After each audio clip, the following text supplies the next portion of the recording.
getting to the point. I'll tell you right now, I'm going to start doing a lot less.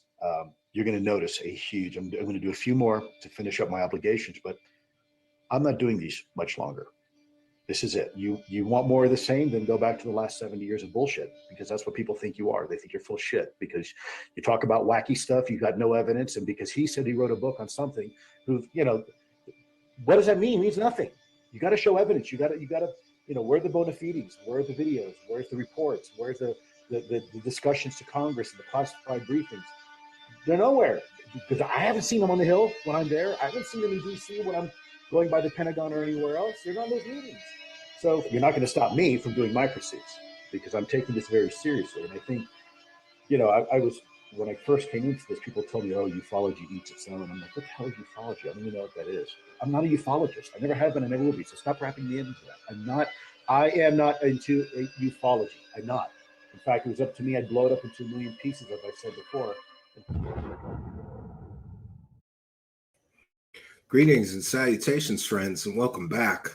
Tonight, we have some very special exclusive information for you because recently there has been a preview posted of Lue Elizondo's long-awaited book. This book has been talked about for, I think 5 or 7 years now, and people have been anticipating the stunning revelations that would be in the book. After all, Mr. Elizondo does the same dance that many other former military so-called insiders or former intelligence officer insiders does, doing this dance where they sort of imply or pretend that they have all this insider knowledge about aliens and UFOs. But after reading the entire preview of this book, I walked away going, SOS. Same old shit, same old stories.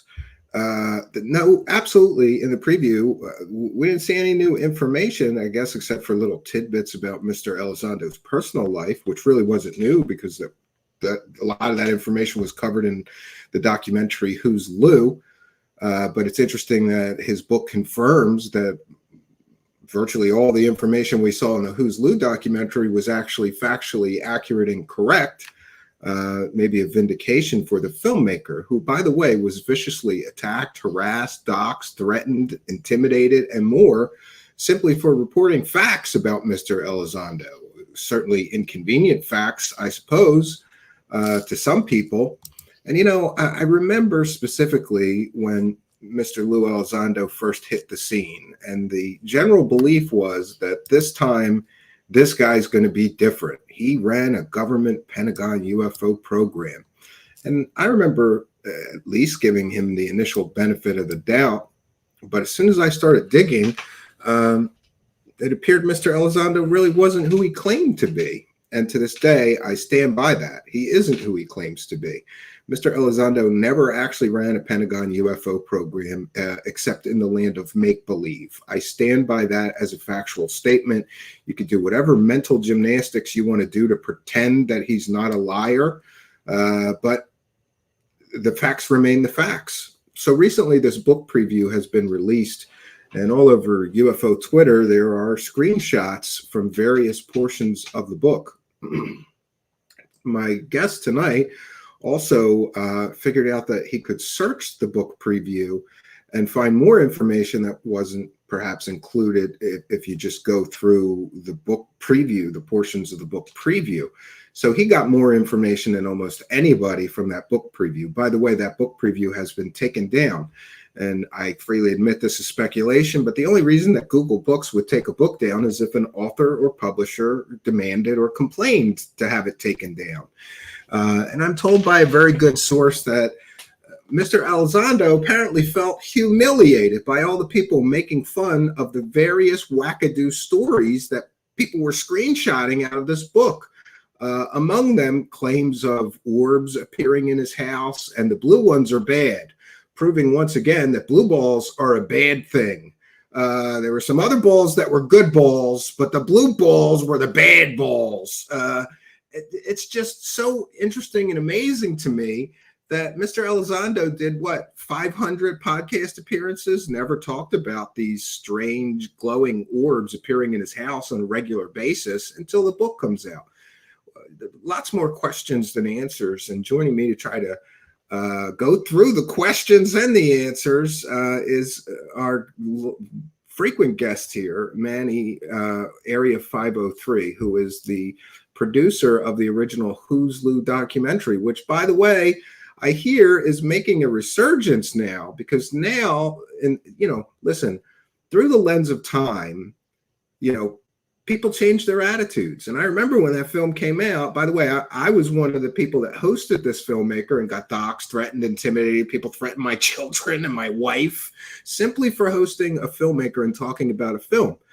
But now people are looking at that film in a different light going, oh, Manny was right. So hashtag Manny was right. We're going to bring him in here, and we're going to have a great discussion tonight about the book preview. Welcome, Manny, AREA503. Hey, what's First, let's start with that. How do you feel about that? Has anybody actually apologized to you or did any sort of mea culpa about that Who's Lue film?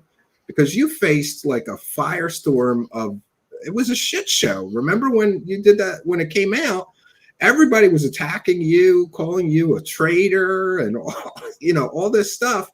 Now people are looking at that film again going, maybe he was right. Do you feel vindicated about that? Has anybody apologized? Do you have a mea culpa from anybody? Or Yeah, I mean, there's been a few people who apologized for the way that they reacted when that film came out. And Good. For the most part, I'm kind of a forgive and forget kind of guy for the most part. If people aren't just, vehemently nasty and continue to be nasty, if somebody comes to me and is like, oh, I made a mistake, I screwed up and I'm sorry and I won't do that again. Fine, forget it, like live and let live. So I'm kind of, that way. And I've mended a few bridges that were burnt between people who kind of, burnt those bridges when the documentary came out. There's some people who haven't, there's some people who just continue to, think that I'm this evil, nasty person who did this hit job and all that. And to be honest with you, I don't really care, the film was never for those people, the diehard believers. And it's only a piece if the information is false. That's my definition of a hit piece. It's a hit piece if you purposely went out of your way to hurt someone with false information. Right. Or to misrepresent true information would be a hit piece too, and that's not at all what the piece was. If it was, there would have been a lot more salacious information included in there that I kept out because I was trying to keep it factual. I was trying to keep it relevant. There's a lot of information that people just wouldn't care about the Elizondo's personal life that I didn't feel needed to really be in there to tell his story. So I left it out. But other than that, I'm glad that people are going back to it now and really kind of watching it with a fresh eye, because after a couple of years of letting it sit, then they can go back and look and be like, oh God, he was right about this, or he was wrong about that, or whatever, that's great. I'm glad that people are still learning from it, because that's really what it was all about, was educating the public and educating people about what I had found during my extensive and very, very thorough deep dive into Elizondo, which, you and I had spoke a few times when I was researching this project before I'd even started writing it. And some of the levels that I was going to vet some of this information, and some of the lengths that I was going to try to find information about Elizondo. And it was pretty lengthy, it was pretty intensive. Yeah. And it wasn't exactly easy. It wasn't, a lot of people have dug into this guy and just couldn't find anything or didn't have the time or resources to do it. Yeah, right. I'm one of those people. And I'm always happy when that's why we started talking, because I heard about you doing this film and I go, somebody needs to do this. And if it's not me, let it be Manny. If he's got the time and the energy and the passion to do this, thank God, because the public needs to know the truth behind. I feel like there's just so many layers of deception behind this guy. Somebody needs to peel them all back and show people the honest truth about him, and I'm glad you did that film to this day. And despite the fallout and the controversy, I stand by my decision to have you on the show and talk about it. I was just shocked and amazed. Come on, dude, we're just talking about a film somebody made People are threatening my children. They're going to blow up my house. They're threatening my wife by name in my live chat. You know, some Sherlock genius looked me up on Facebook, right? You know, like found my wife's name, started sending me email threats, and you experienced even worse than I did. So it's so stupid. And all in the defense of what I consider a false UFO messiah, just a long line and another false UFO messiah. All these guys come along, oh, this guy's going to bring us disclosure. And all they do is fill their pockets with money and lie for years, and then eventually they fizzle out or they get caught in too big of a lie, or, you know. And I think Elizondo is going to be no different. This book preview, I don't know, man. I expected it to be bad, Manny, but nothing could have prepared me for how bad this book is. And we'll start with this. SOS, same old stories. There's no new, virtually no new information in this. And we talked about this previously, but I think it's such an important point. So many of these guys with military or intelligence background, they roar into the UFO scene, and everybody thinks they're going to be different because they had high classification and they had an intelligence background, and they were in a position where they could find out these secrets, and they know things that the rest of us don't know. And Elizondo played that dance for years, dancing around like, oh, I can't speak to the specifics. Oh, my NDAs. Then we find out there's no such thing as a specific NDA related to UFOs or UAP, according to the Pentagon. So he did this dance pretending to have all this information and even alluding at times. They're like, well, you're going to have to wait for the book. I'm going to put it in the book, but it has to go through the pre-publication process. So this whole dance for years that he had all this secret information. Then we get to the book, and he's talking about Roswell and how Puthoff told him Roswell is real, and they recovered some bodies. And one other stunning thing I found in this whole book, he keeps on saying, in fact, like he says, for example, he says, Earth is not the only planet inhabited by an intelligent species. In fact, and then I'm reading the rest of the next page, looking for the facts that support that, and there are none. And he does the same thing with Roswell. Like, Roswell indeed happened, and we recovered 4 alien bodies. In fact, he keeps using the term "in fact." So I'm looking for the evidence that makes that a fact, and we never get to that. Mm-hmm. I don't get it. It's not in the book that I saw, and I read through a big chunk of the book, and I didn't see any evidence. There was, what it is heavy on is salacious claims. They're very sensationalist. They're very, oh my God, I can't believe Lue actually said that. But there's no evidence for any of it. His evidence for Roswell being real and alien bodies being recounted or recovered is Hal Puthoff. And I'm thinking, well, why don't we? Why don't we just get Hal Puthoff up here then? Why are we going through this hearsay middleman? And as you go through the book, you start to see that tone set in the first chapter, and you start to see that pattern continue through every chapter that I've read so far, and I still have more to read in it. Obviously, because the whole thing hasn't been released yet, but I'm not going to be surprised if the rest of the book follows that same pattern. It's going to be a salacious claim, and then when you cut down to it, it's going to be some kind of story that we heard from Hal Puthoff, Eric Davis, Kit Green, Travis Taylor, Gary Nolan, something about Skinwalker Ranch, something about OSAP, something about ATIP. Roswell's in there, Lonnie Zamora's in there, Calera's in there. I mean, there's all these different, UFO sightings and events from around the ages, and Lewis is pretending like he's some kind of part of it, but when you cut down to it, he's not a part of it at all. It's just like his war stories where he heard some kind of crazy war story about his military career, and then he takes, and embellishes it from like a story that's this big into one that's like ginormous, and then puts himself right in the middle of it until you've got General Mattis rolling in on a Bradley fighting vehicle, toasting Al Qaeda with the grenade launcher to save him. It's absolutely ridiculous. But I do have to say this, it's highly entertaining. As somebody who has actually read or has studied the guy and knows what's true about him and what isn't, the book is highly entertaining. I'll give you that. I'm a fan of science fiction, so if you read it from like that, or honestly, to me, it was just entertaining.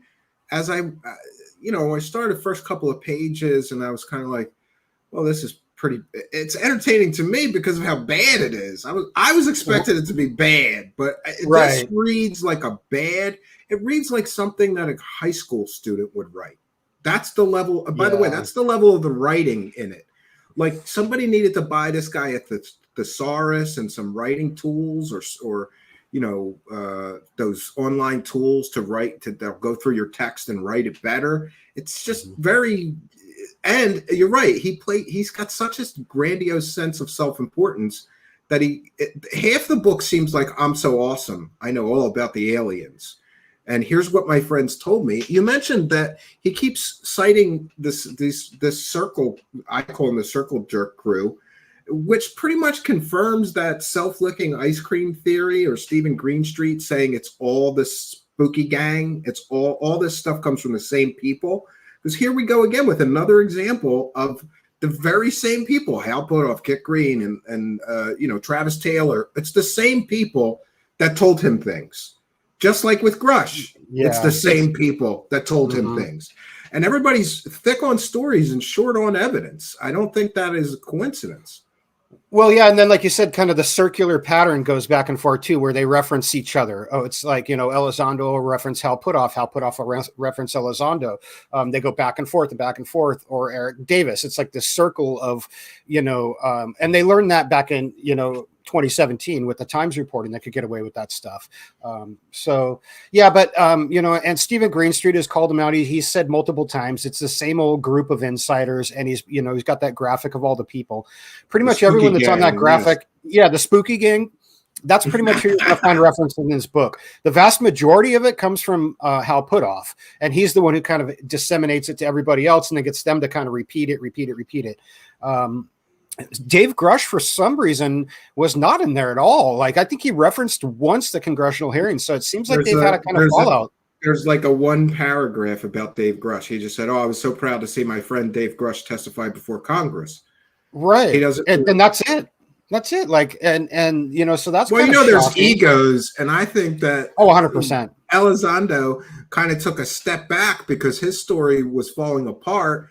And then they need a front man, so they switch in Dave Grush, and then it looks like maybe Elizondo was jealous, so he didn't really want to. He wanted his book to be all about him, because that's what it is. It's all about.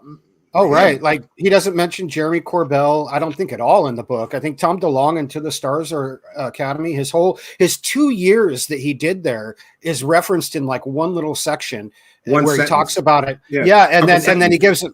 Yeah, he gives them a thanks in the acknowledgments. He's like, thanks, guys. Thanks to TTSA for their hard work, which he probably did begrudgingly, because we all know that if there's one thing a narcissistic ego hates, it's another narcissistic ego. You can't have too many. So you got Elizondo in the room, you got Tom DeLonge and Jeremy Corbell. It's like going to suck all the energy from, 100-mile radius right into that room, and they're all going to implode on each other. They don't like other people being the center of attention when they want to be. So it was kind of surprising, though, to me to see. And also, I think he got a lot of heat for even Brian Bender said that that Elizondo groomed Grush for his role as this fake whistleblower. Yeah. So, and he also said that originally himself from that, right? Maybe. Yeah, and you remember too the tweets that Brian Bender put out where he felt like this group of Mellon, Elizondo, and Puthoff and To the Stars had groomed him too. He said that at one point. He felt manipulated. Right. Bender came to the McMinnville UFO convention here in Oregon, and I went down there when he was there, and I pulled him aside. We had a nice little conversation about it. Oh, that's interesting. Very, very short conversation about it. Yeah, I asked him in front of the audience in a written Q&A. I asked him, why he took that tweet down, which he kind of evaded the question, and it was kind of a laughing question. He didn't really answer it, but I pulled him aside after the Q&A, and we had a very short conversation about it. And, he mentioned some things actually now that I am reading in the book where I was like, obviously he was close to these folks. He talked about Elizondo and some of the things that Elizondo mentioned in the book, some of his story, in particular, like the TRW connection, which we'll probably get into at some point. It's kind of interesting, because we'll cross that bridge when we come to it. But Bender was onto it. There were some other people who were onto it. Keith Clore was onto him from day one. Sarah Scholes was onto him from day one. There were some other journalists. Art Levine did a couple of different pieces on him trying to take, clear the air, trying to clear the air, but and all it's these just people so hard. of UFO are the devil for speaking out. And, that's what makes this so cultic to me. It's like, if somebody is lying to you and you just want to put blinders on and vilify the people who are proving to you that somebody is lying to you, then you're in a cult. You got a problem. 100%. If you're going to believe that Lue Elizondo is telling the truth, and that you, Stephen Cambion, me, Manny, AREA503, Jeremy McCowan, Stephen Greenstreet, all those journalists we mentioned earlier, Keith Clore, Sarah Scholes, Art Levine, Lou Jimenez, you're like, if you're going to believe that all those other people are lying, and they all have evidence of their stories or their claims, and yet Lue Elizondo, who's got not a lick of evidence to back himself up, is telling the truth, you are definitely in a cult. You need to step back, take a look at what's going on there. And if you're going to accept that there's this huge grand conspiracy where half the planet's lying, but Savior Lou's telling the truth, it might be time to go touch some grass, take your pets for a walk, have a picnic in the park. Yeah. Your leader would never lie. Get away. Lie. Still have, we were talking right before the show, I still have people arguing with me on Twitter. He did run a program. And I'm so tired of arguing with people. I just post the employment records now. And I just go, show me where it says he ran a UFO program. If you really want to mess with them, say, he did run a program, and then put NPSMS, National Program Management Special, or National Program Special Management Staff. Put that out there, because we know he ran that program, and that was a legitimate, bona fide program. ATIP was not. ATIP was an off-the-books volunteer activity. It had all the legitimacy of the Pentagon Spades Club, where you go play cards in the lunchroom on your break. There's no legitimacy there. There's no funding. There's no mandate from the DoD. I love that he basically ran an imaginary program that did not exist, but he still appointed himself the director of it. Because when you hear that, listen, that's why this is so deceptive, Manny, because if you are an outsider looking in, and even if you know very little about the government, but you hear that he was the director of a Pentagon program, you instantly think that this is a baller. This is a big shot in the government. Then he directed a whole program for the Pentagon. And then you find out he just appointed himself director of the UFO program in the land of make-believe. It's so childish and stupid.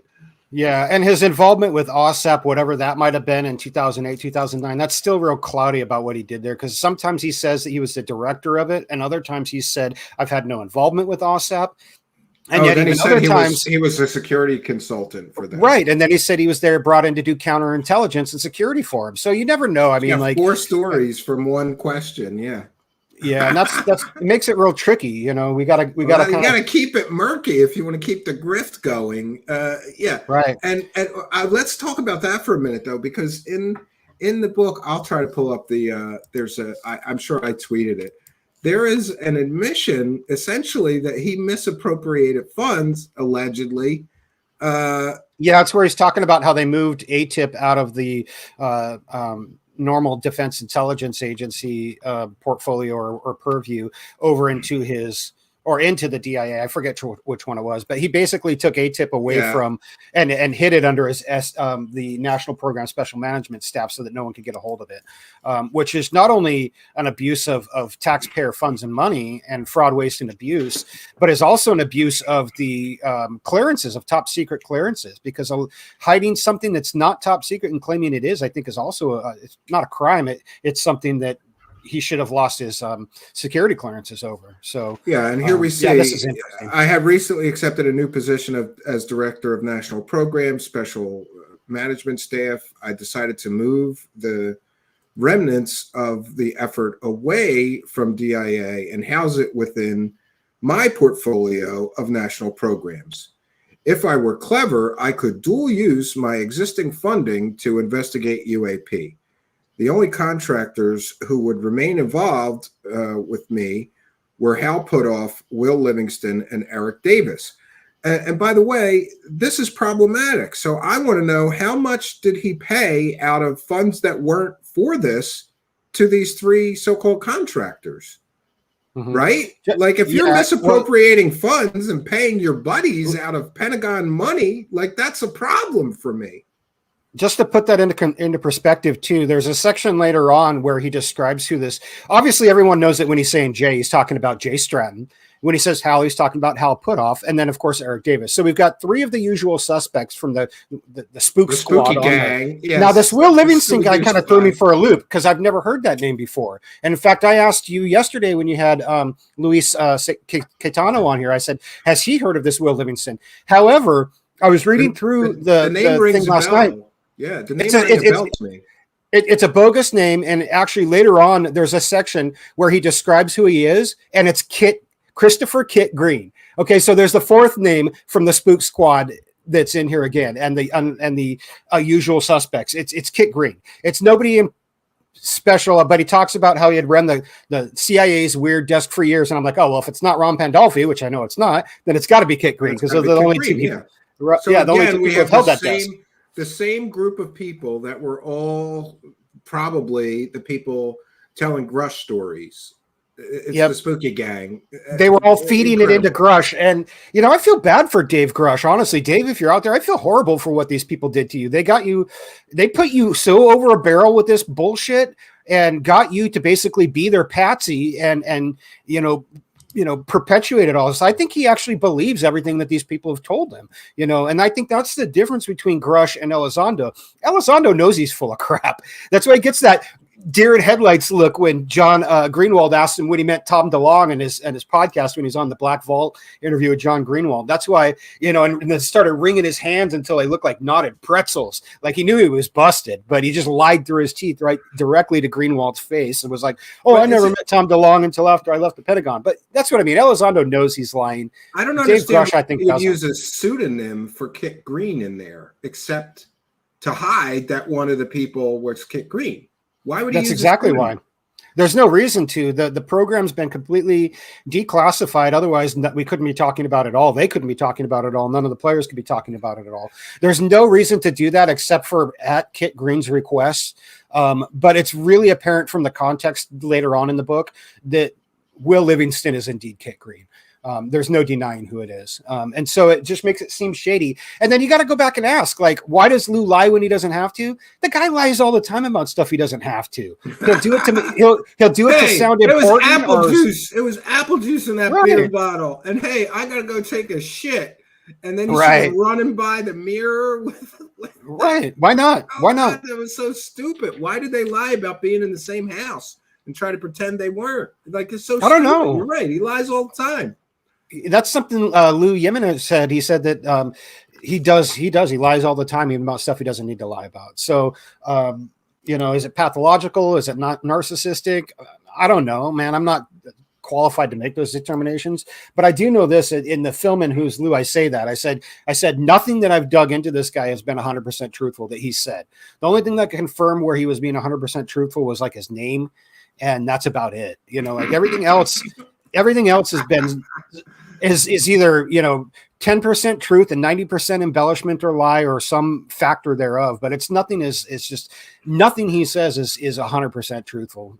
So well, one of the interesting things about this specific page is that apparently or allegedly the statute of limitations for misappropriating government funds would be just about over by now.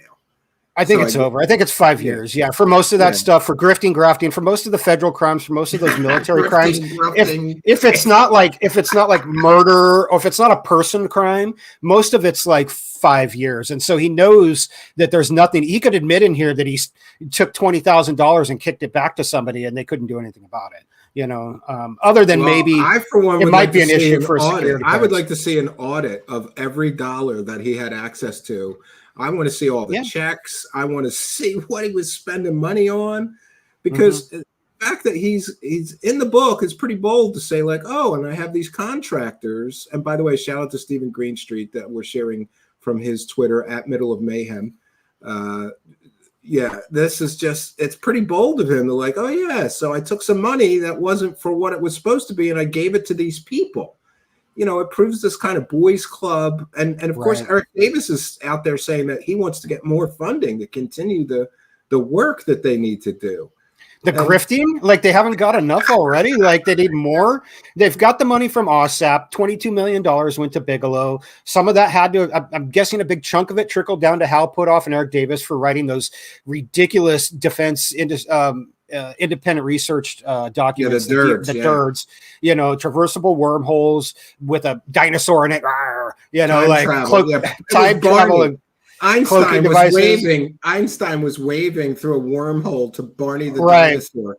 This is really good money, well spent, $22 million, right? Right. And you know, I don't think all of it went to them. I think some of it was used. I think, in my opinion, half of it was used by Bigelow, if not more. Whatever wasn't spent on those papers, the rest was used by Bigelow to get facilities in Las Vegas, because he was hoping that Kona Blue was going to come down the pipe and get pushed through, and that he was going to get access to some kind of advanced technology, and he was going to try to use it there. But that, we know that failed. That failed too.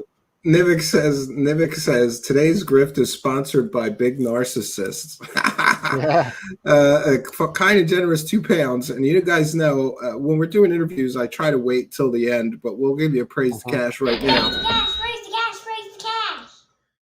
Thank you for kindness, generosity, and support. We're a viewer-supported show. And, you know, it does kind of burn me up, Manny. You know this.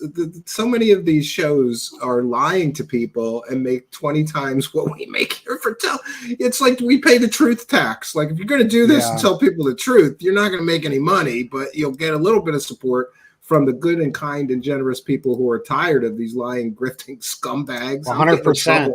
I'm getting in trouble. 100%. I gotta stay off of Twitter because I just can't help myself now. I'm just calling people lying, grifting scumbags. But this is what I see. They're just all out for money. And I see this entire book as one big money grab. For 7 years, this guy pretended that he had secret insider knowledge about aliens and UFOs, and he milked it for every dollar he could. And this appears to me to be the last big money grab that he's going to get, because I kind of think that, you know, I've gotten some emails from people, like we were talking about people apologizing or mea culpa-ing. I'm getting a couple of emails from people I never thought would say this in the UFO community, like, I'm sorry for how I spoke about you and your show. You were right. He's just after money. So it appears like the tides are turning on some of this stuff. And I'm sure you have a great deal more to share. We got to get into the superpowers, because that was another one. You know, Jerry McGowan comes out with this blog and the story about he claimed that he had remote viewing psychic superpowers. So, of course, I do a story on that and get attacked viciously. And it turns out he does claim to people that he has psychic superpowers, because he did to several other people I've spoken to. And he put it right in his book, the most ridiculous thing I've ever heard. And let me see if I can get the story straight. So he took him and 4 other remote viewers that were trained in remote viewing by the government, apparently, like the men that stare at goats. They remote viewed a terrorist, right? And then, okay, wait, I'm going to pull it up here because I have it.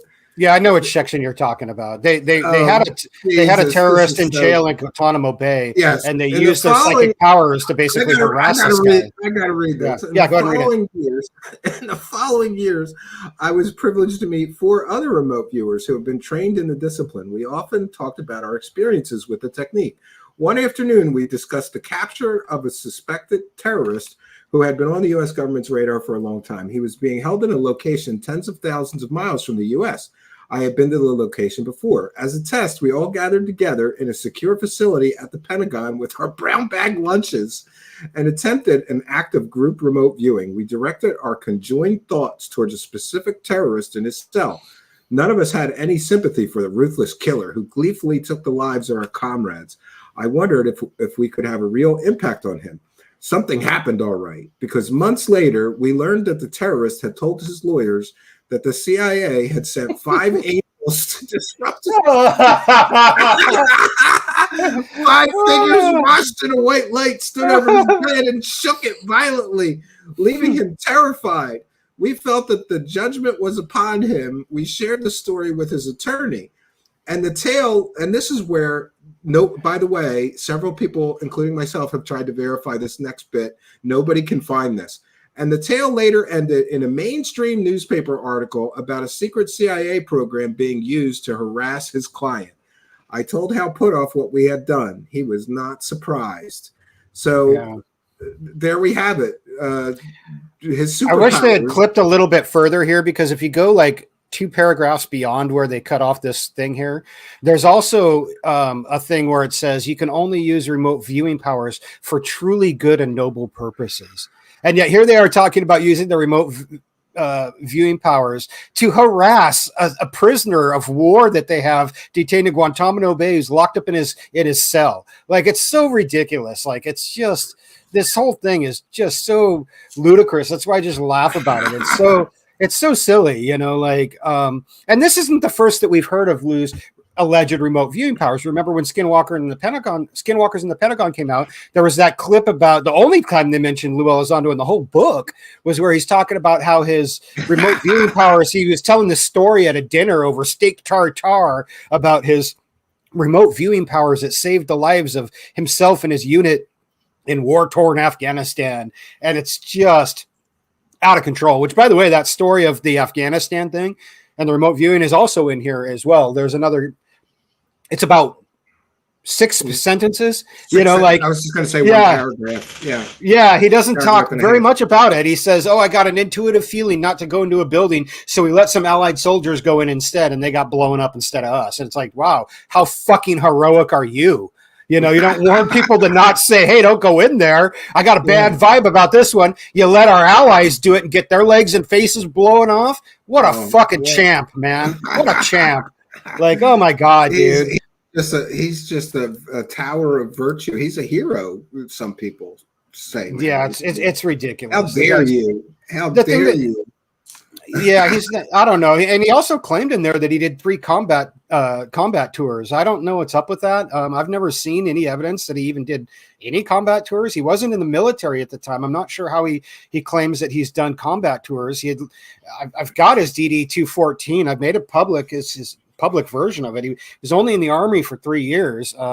And it was out well before 9/11. So I'm not sure what he's talking about doing 3 combat tours in Afghanistan and Iraq. Maybe he had boots on the ground, doing something similar to what we saw in his performance review for the NPSMS, where he had done some sort of, you know, he was there for a day to grab some kind of high classified information, bring it home to the people who really make the decisions and are important. You know, like, I don't know what he was doing there. I really don't. But he wasn't.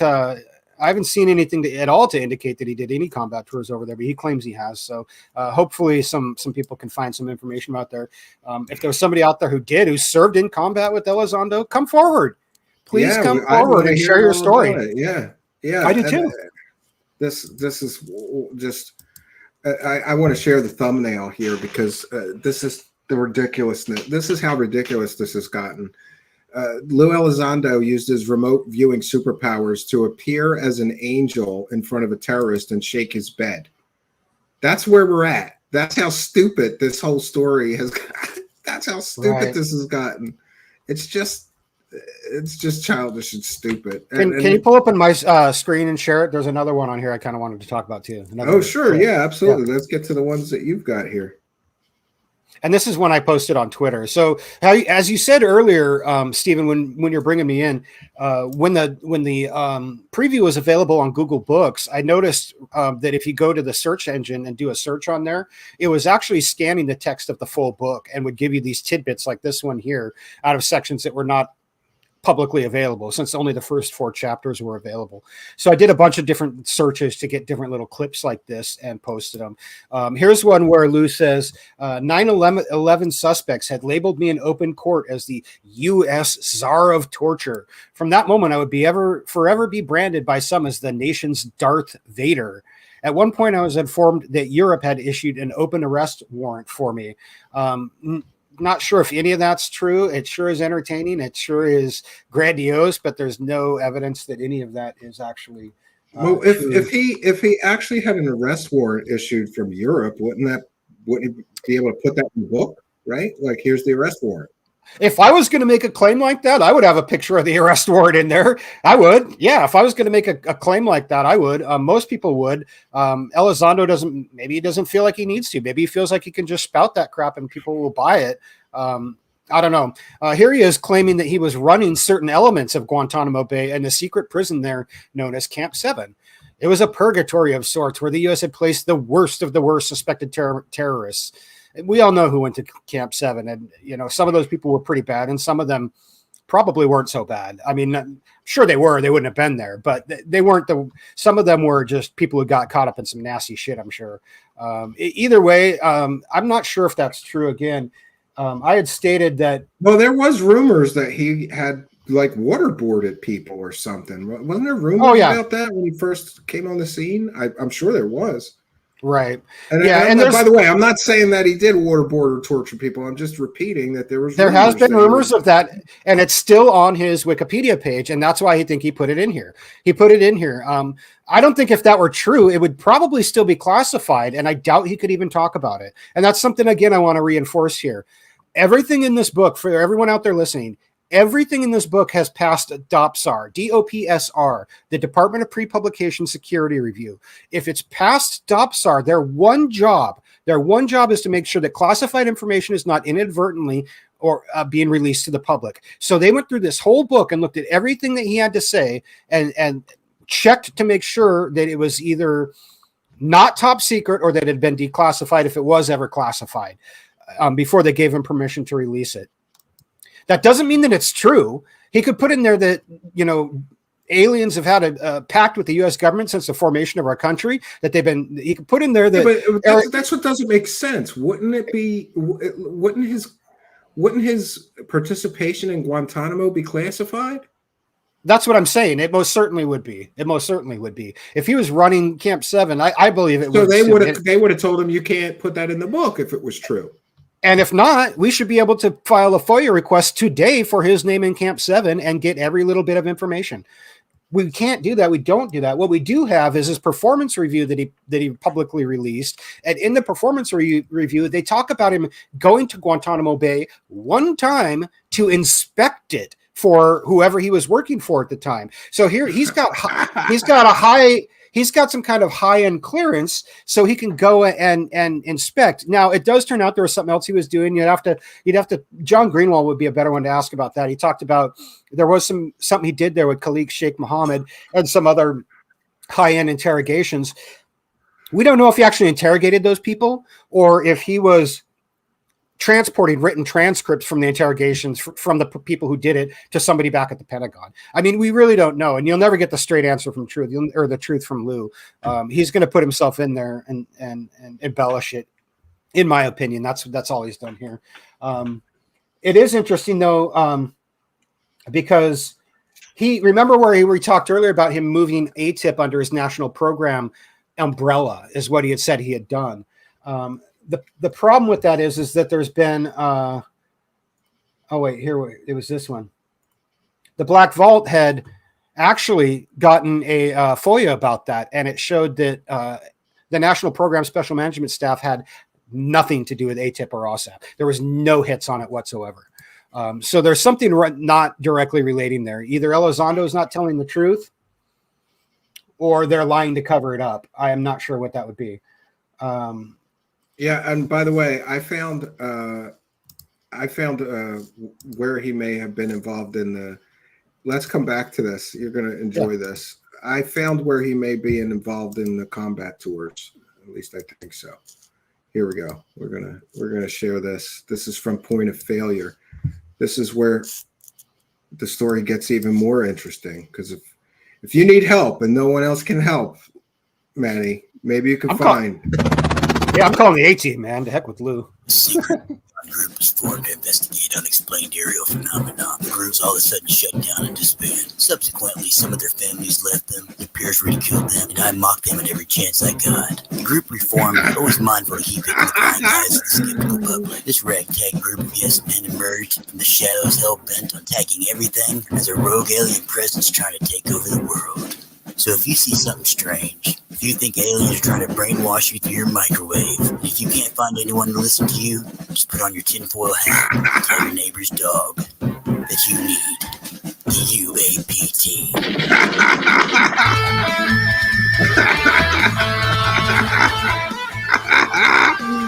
Oh, yes! The UAP team!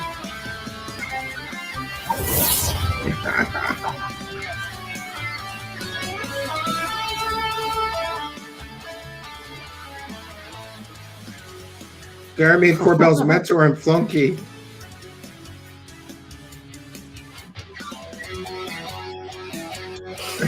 Worst journalist. Ouch. Ouch. Ouch. Homeless looking guy. Tom, why is he here belong?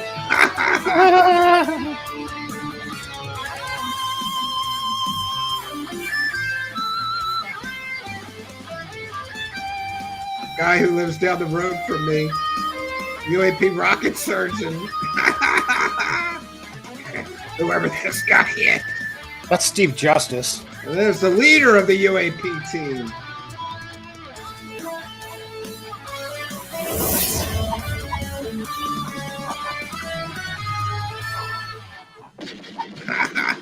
That's funny.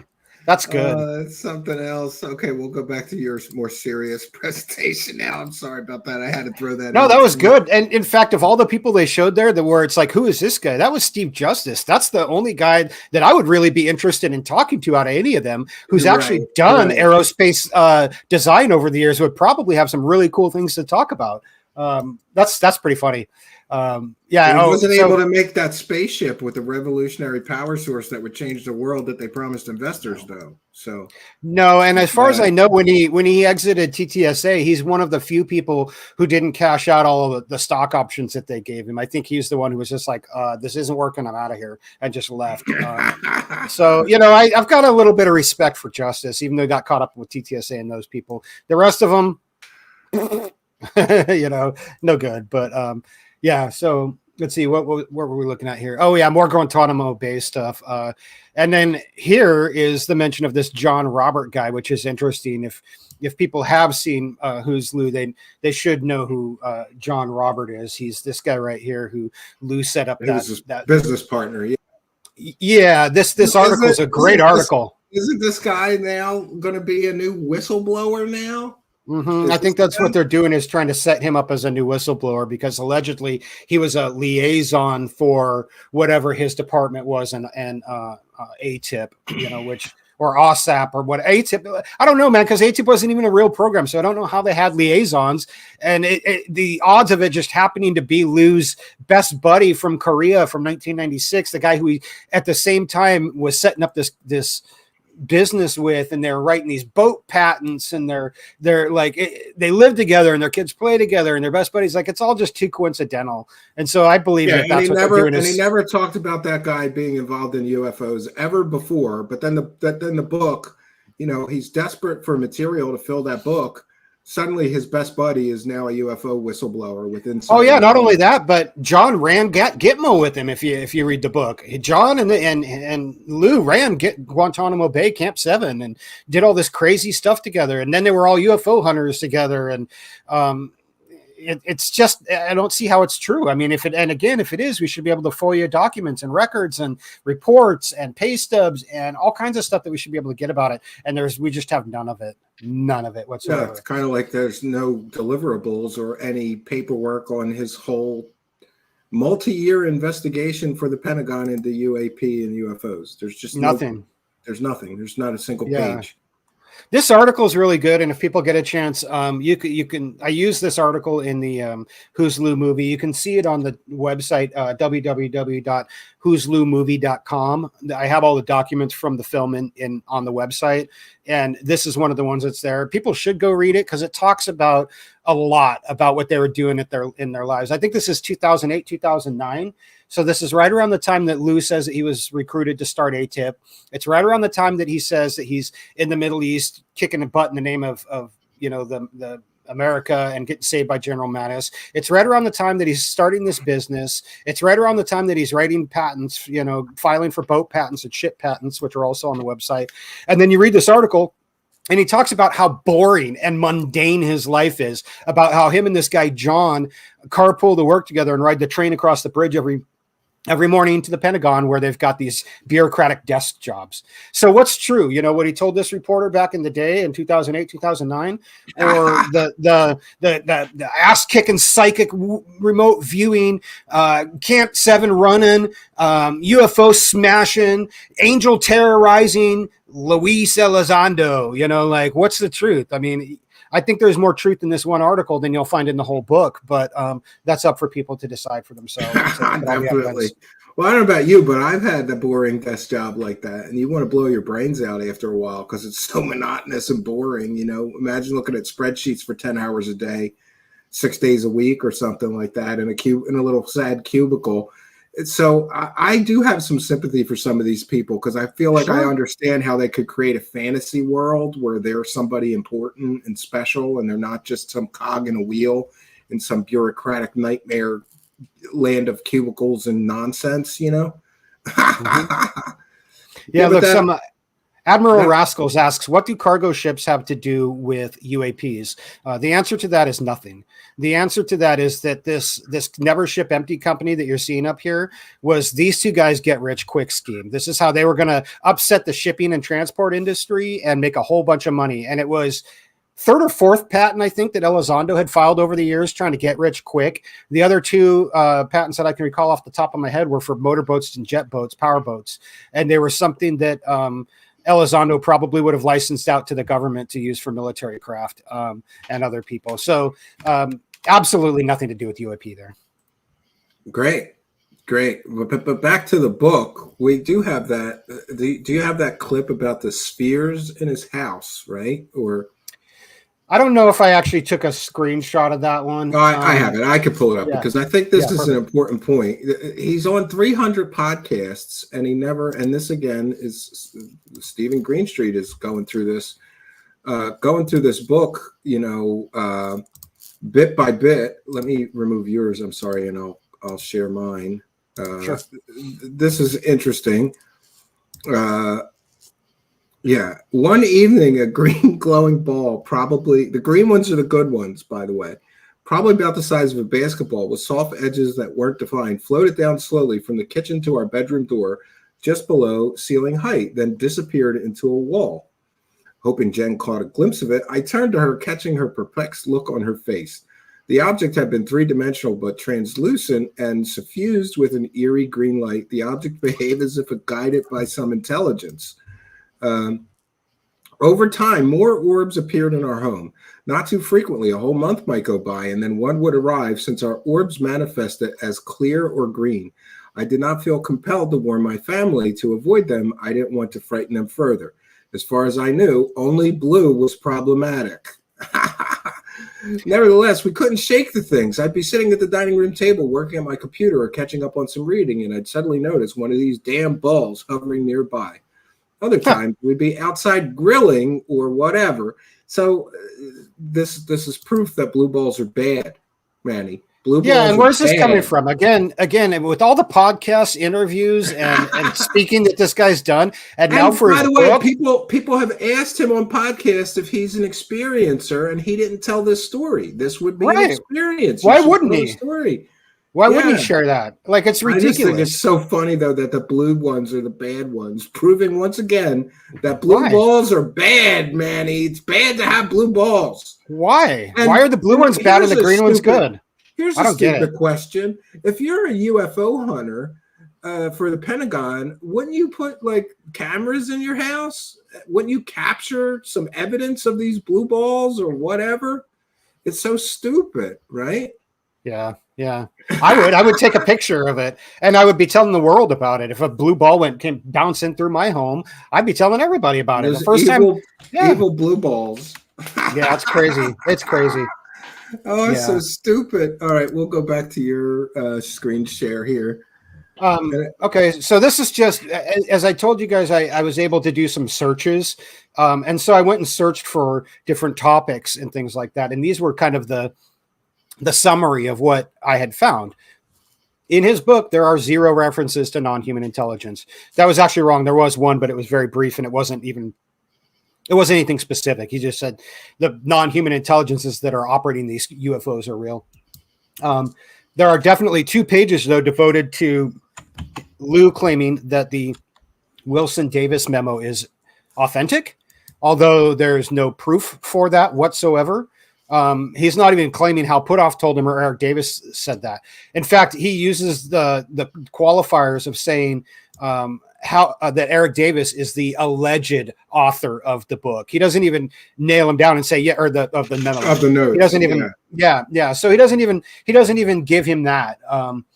There are 43 references to Hal Puthoff in the book. 43 references. And so that's why I've said a few times, this book is like 10% Lue Elizondo's fantasy and 90% Hal Puthoff's manifesto. Although there's no evidence to support it, a lot of the stories that you're going to hear in here have come from Hal Puthoff, and we've heard them all before. Tom DeLonge is mentioned twice, along with To the Stars Academy, twice.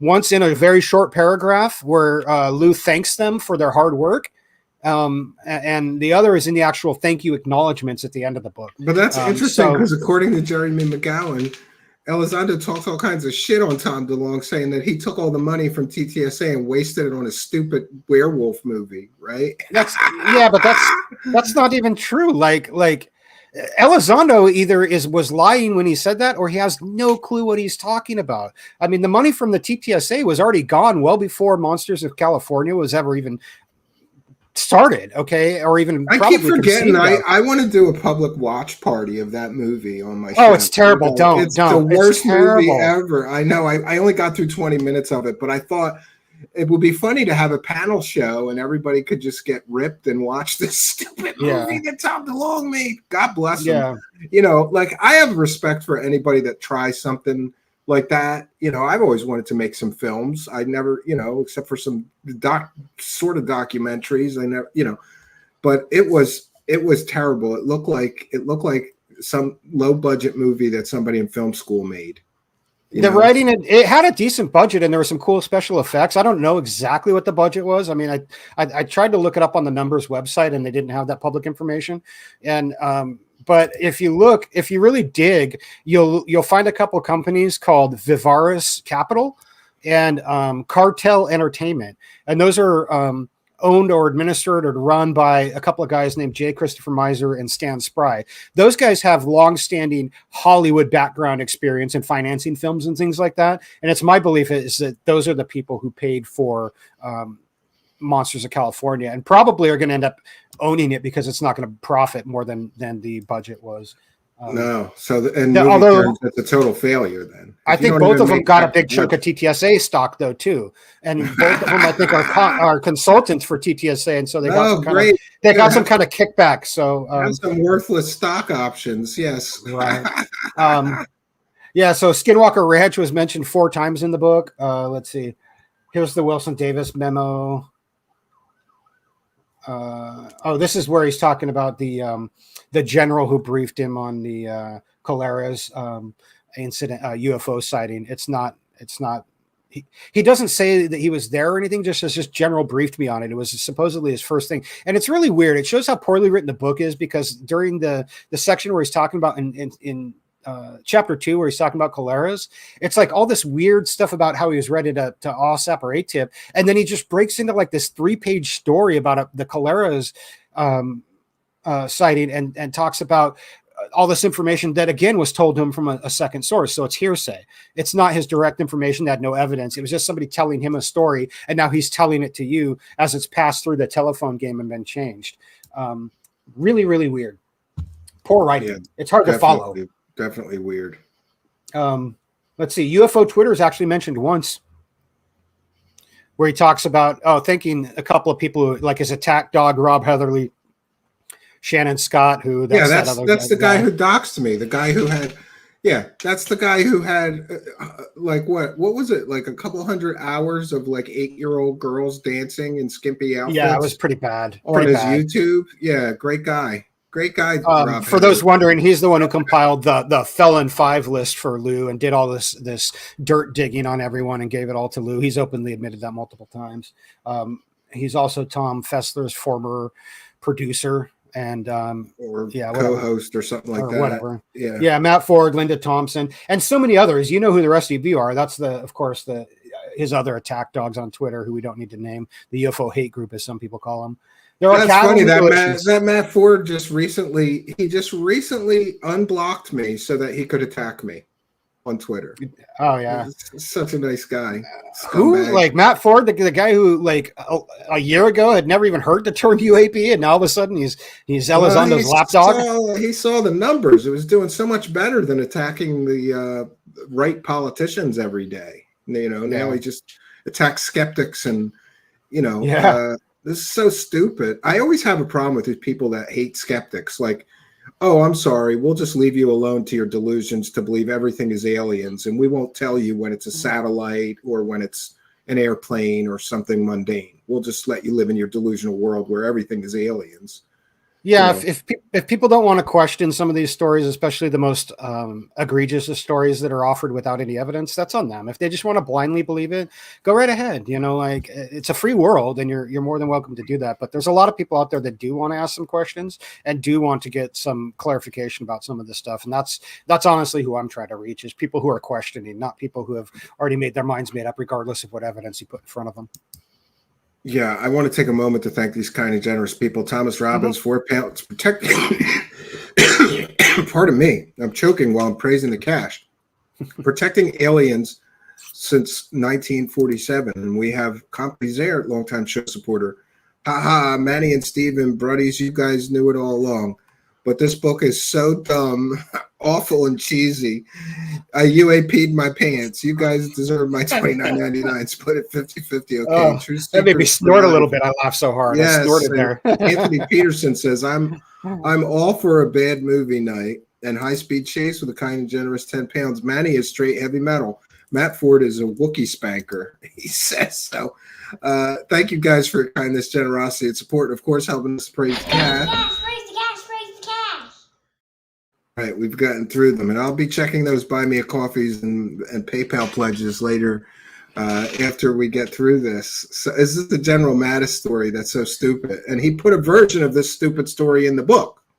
Yeah, there's a very short retelling of this story in the book as well, that people are going to get a kick out of if they're really interested. It's not really true. I mean, Aerotech Space, the average Chris, did a really good job of debunking that whole story and showing why it was impossible to have happened the way that Elizondo has claimed it has. So it's kind of a non-starter. I don't even know why it's even in the book, other than it's I'd love somebody to get to Mattis. I'd love somebody to get to Mattis and show him both the clip of DeLong telling the story and the clip from the book and say, like, is this real? You know? I'm pretty sure he would be shocked and appalled. I think it was Green Street had done something or found something where Mattis actually flagged Elizondo's resignation from the Pentagon as a potential security risk, and wanted him reviewed. And I think that was on the request of Gary Reed, Lue's actual boss, his real boss's boss's boss, which is a sticky situation. Yeah, there's actually, I don't know if I tagged it here, but there's actually several parts. He spends a good chunk of the book bad-mouthing Gary Reed and trying to get his story on the record about what happened there, and talking all about the, sexual relationship that Gary Reed had with an underling, which was a romantic, and, he was dating an underling. It wasn't sexual. I mean, it could have been, should have been.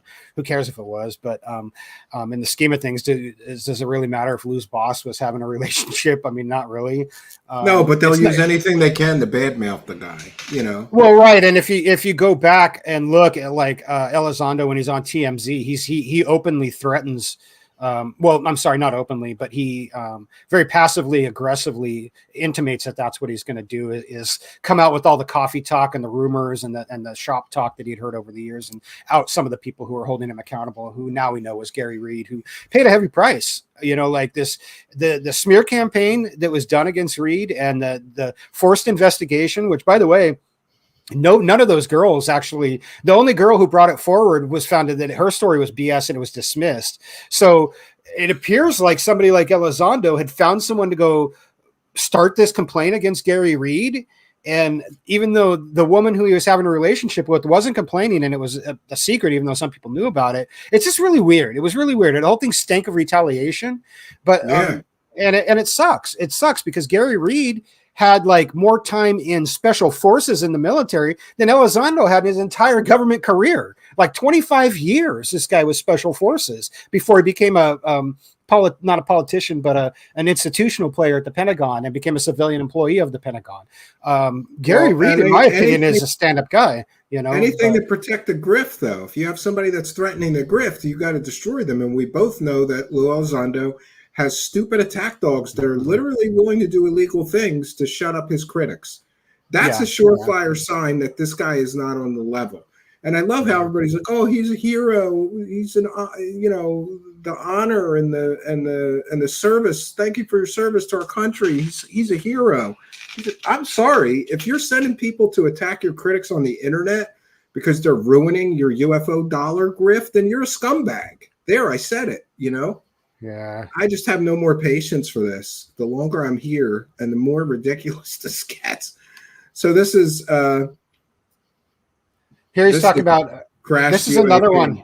Yeah, and this is actually where he's telling the story that Hal Puthoff told him about the alien bodies that were recovered at Roswell, and that they have a crash retrieval program at our Wright-Patterson, which we've all heard for years. Again, he's taking a standard UFO trope and just telling it through the mouth of Hal Davis or Hal Puthoff, and saying it's true, but not offering a single bit of evidence. And what does that even mean? The brain had no convolutions? What does that mean? He was talking about them doing an autopsy on the alien, and then the convolutions are the ridges on the brain where we store our memories and other things. The aliens have no convolutions on the brain. Apparently, they have a smooth brain. Yeah, like that minor detail is gonna. You know, like I'm sure you could watch the alien autopsy and figure that out. And the proof for this is a wackadoo who was fooled by children's magic tricks and believing people had superpowers, and who also believed that he had psychic superpowers himself while he was studying Scientology. He got superpowers, Hal Puthoff did, from Scientology. Then he believed people like Hal Puthoff. And by the way, I have a friend, Vanacek, in the magic world, a mentalist, who was sent in by Amazing Randy to this Project Stargate, and he fooled them 100% using basically children's magic tricks. Yeah, sleight of hand, obfuscation, distraction, the philosophy of magic. It's all the same. And in fact, that's exactly what Jeremy McCowan describes when he went to go stay at Lou's Ranch, where he would have what's his name? Lurch. I call him Sean Cahill, would pump people for information and then feed that back to Lue Elizondo to psychically pick up on. That's a grift, man. That's a whole grift right there. You know, like that's the bullshit of the worst but kind. I love how he's repeating age-old UFO stories, and he's supposed to be an insider that has insider knowledge, and his only insider knowledge is Hal Puthoff, a wackadoo who was fooled by children's magic tricks into believing people have superpowers, told me this, so it must be true. It's insane. You know, it's the wackadoo prover maneuver. A wackadoo told me, so it must be true. Yeah, there's nothing new here about current crash retrievals. In fact, that last one here, he talks about it. He talks about TRW being the ones who had the crash retrieval programs who were assimilated by Northrop Grumman in early 2000s, 2002, 2006, I forget which, but they were, Lurch, exactly. Lurch, that's Cahill for you. That's what I call him. With his I love it when they got caught faking a UFO in Lou's backyard. That was one of my favorite shows. Oh, that was terrible, man. That was easily. I think Stephen, you and I talked about that day. Remember, we were on Flight Radar and we were looking at the different air flight paths around there, and I'm like, look, here's Sean a plane. Cahill lied to everybody and said there's no airplanes. It was a no-fly zone, and there was like 3 airplanes, and we see 3 or 4 airplanes right over Lou's house. Oh, a no-fly zone, huh? Sean Cahill, you liar!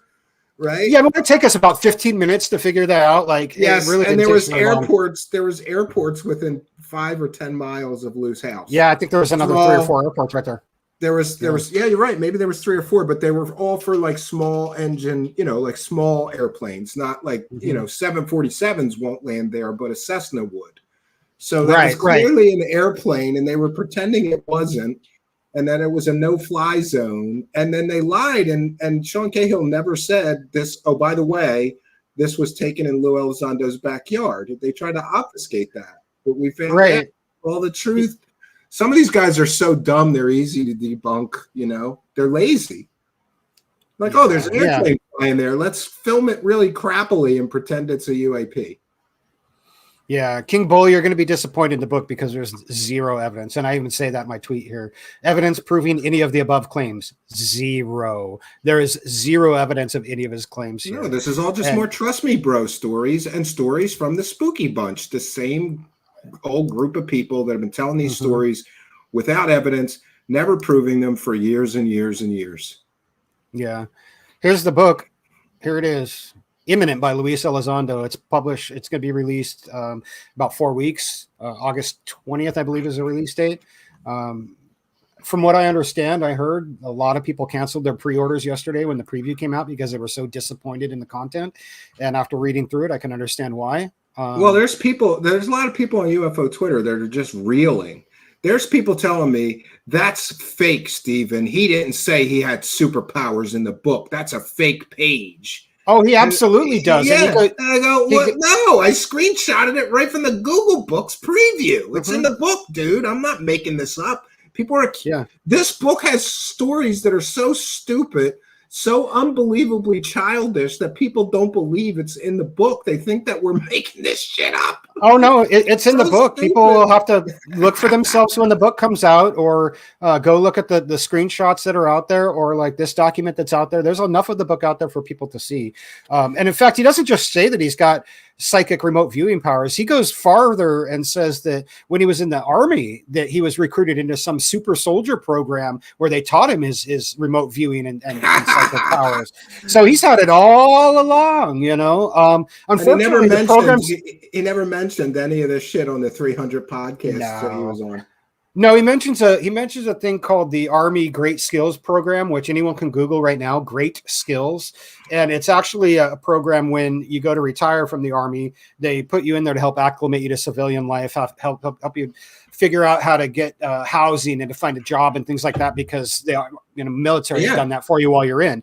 It's really basic. It's nothing special. And then he references a program called Gray Fox, which has been known about since 2008 when a book was written about it again, and says that that's where he got his super secret, spy training and all that. It's ridiculous. It's ridiculous. But yeah. Damn, if it is more trust me, bro claims, then I'm done hearing these guys out. I've been open-minded long enough. And that's the sentiment that, Manny, that's the sentiment that I'm getting from a great number of people, even people that have been supporters of his. It's like, we waited 7 years for you to tell us you have superpowers, you were a member of a super soldier program, and that you have orbs flying around your house. And oh, by the way, Roswell was real because Wackadoo Hal Putoff, who has superpowers himself, told me that. It's like the Wackadoo circle jerk here, It is, and it gets really bad, and it goes from bad to worse. Like as the book progresses, as far as being poorly written as well, it's just disjointed. There's like a little blip where he's telling these war stories and things that we know aren't him, but putting himself into them. And listen, I'm not a tremendous. It's crazy. I'm not a tremendous writer, but I'm always working on that skill. I write a lot of the scripts when I'm a little more scripted here, And even being like a totally amateur writer, I'm looking at this writing going, you spent 7 years on this piece of shit? Like, this is poorly written and it's disjointed. You're right. It's like one chapter is about Roswell and what Hal Putoff told him, and aliens are real and crash retrievals. And then the next ones are like demons and angels and Mary and, like Jesus. It doesn't make any sense. The chapters don't flow together. Whoever I would be surprised if it was a ghostwriter or something. I was going to say just that. I can almost guarantee there was a ghostwriter here, and that they had to go back and make multiple revisions, which they probably hated because they maybe weren't even paid for it. Probably not. It was probably a gig job.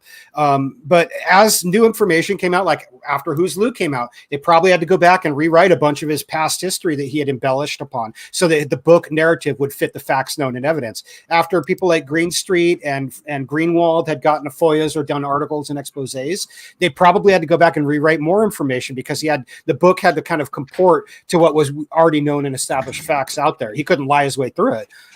He probably had to rewrite it multiple times, is my guess, is why it took so long to get out.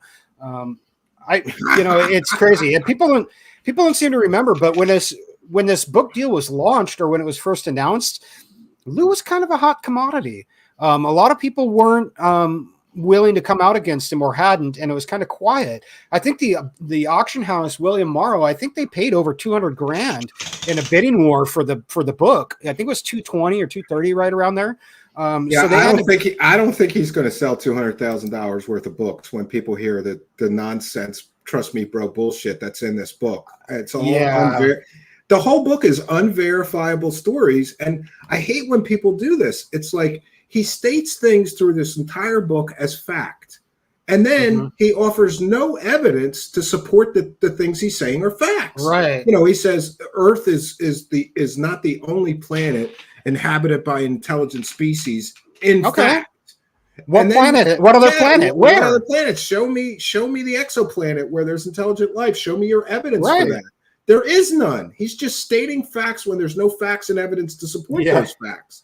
It's for me, you know, I'm a data guy. So for me, I grew tired of these trust me, bro stories years ago. I can't do it anymore. I want the data to go along with what you're saying. And there's no data in this book except for my wackadoo friend from the spooky gang told me this. My wackadoo other friend from the spooky gang told me this. And remember, these are all the same people that told Grush this shit that made him burn his whole career, quit his job basically to become this altruistic, you know, truth warrior where he's just repeating lies that were told to him. You know, that's a tragic story. That guy burned his whole career for nothing, for stories that people told him that he believed were true.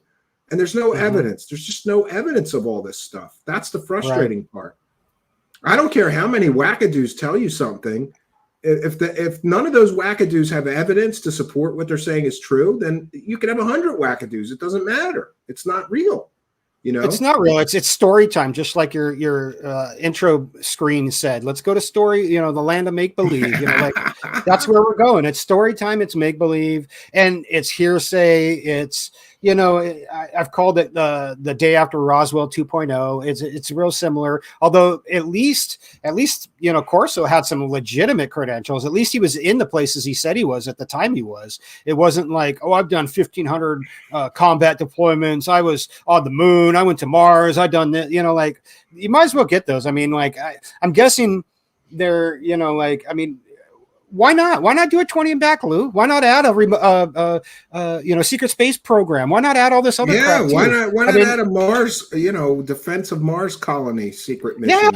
Why not add traversable wormholes, just like in the Stargate television show and movie? Why not add all that? Like a whole secret program, man. Like people are going to other planets and we're fighting Anubis who's trying to kill the world, you know, or Apophis. Sorry, not Anubis, Apophis. You know, like it's kind of it's silly, man. Like, why not just go there? If you're going to go all in, you know, but I don't know. Like, he doesn't go there in the book. If people don't believe me, they'll have to see it when it comes out. Or they can go look. I'll share a link later. I share this. Stephen Greenstreet shared this. This is the level of the, you know, these are the same kind of stupid diagrams that this is how put off in Eric Davis garbage. That's one of the 4 diagrams that I saw in the book. In the Lue Elizondo's UFO book has graphics showing how alien space bubbles that harm human beings. And I wrote, and his proof for all this is, trust me, bro. And also, I have superpowers. So childish and stupid. You know, like you're putting diagrams in a book, and you're saying that there's basically, you know, pain fields about people that are near these vessels. Well, then where's the medical reports? Where's the MRI scans showing people were harmed by this? You know? Yeah, that's the same story that Gary Nolan was Gary Nolan garbage. This is like they said, SOS, same old stories, but we don't get any evidence to support those stories, which is the problematic part of this. And here I redid the book because I really want to help Lue Elizondo so that he doesn't get arrested for consumer fraud, lying and saying he ran a government UFO program when he didn't. So I just changed it to, trust me, bro, I have superpowers. And I changed the bottom line to say, former head of a Pentagon UFO program in the land of make-believe. So there we go. That's the corrected. The corrected version. And I'll share your screen again here. Angels or demons? Great. Yeah, Here's a chapter that wasn't released to the public, but yeah, he talks all about angels and demons and the Collins elite, and it's all again the same trope that we've heard of from all over ufology. You know, like he's just reinventing I the just wheel. want to make sure I say this is fair use because we're educating the public and critiquing what we are sharing. It's covered under fair use and allowable by law. Journalists use leaked information all the time. Some of this stuff may be leaked and wasn't included in the preview, but there are various pages and chapters of this thing floating around. There appears that there may have been an early version given out to some people who may have shared that version.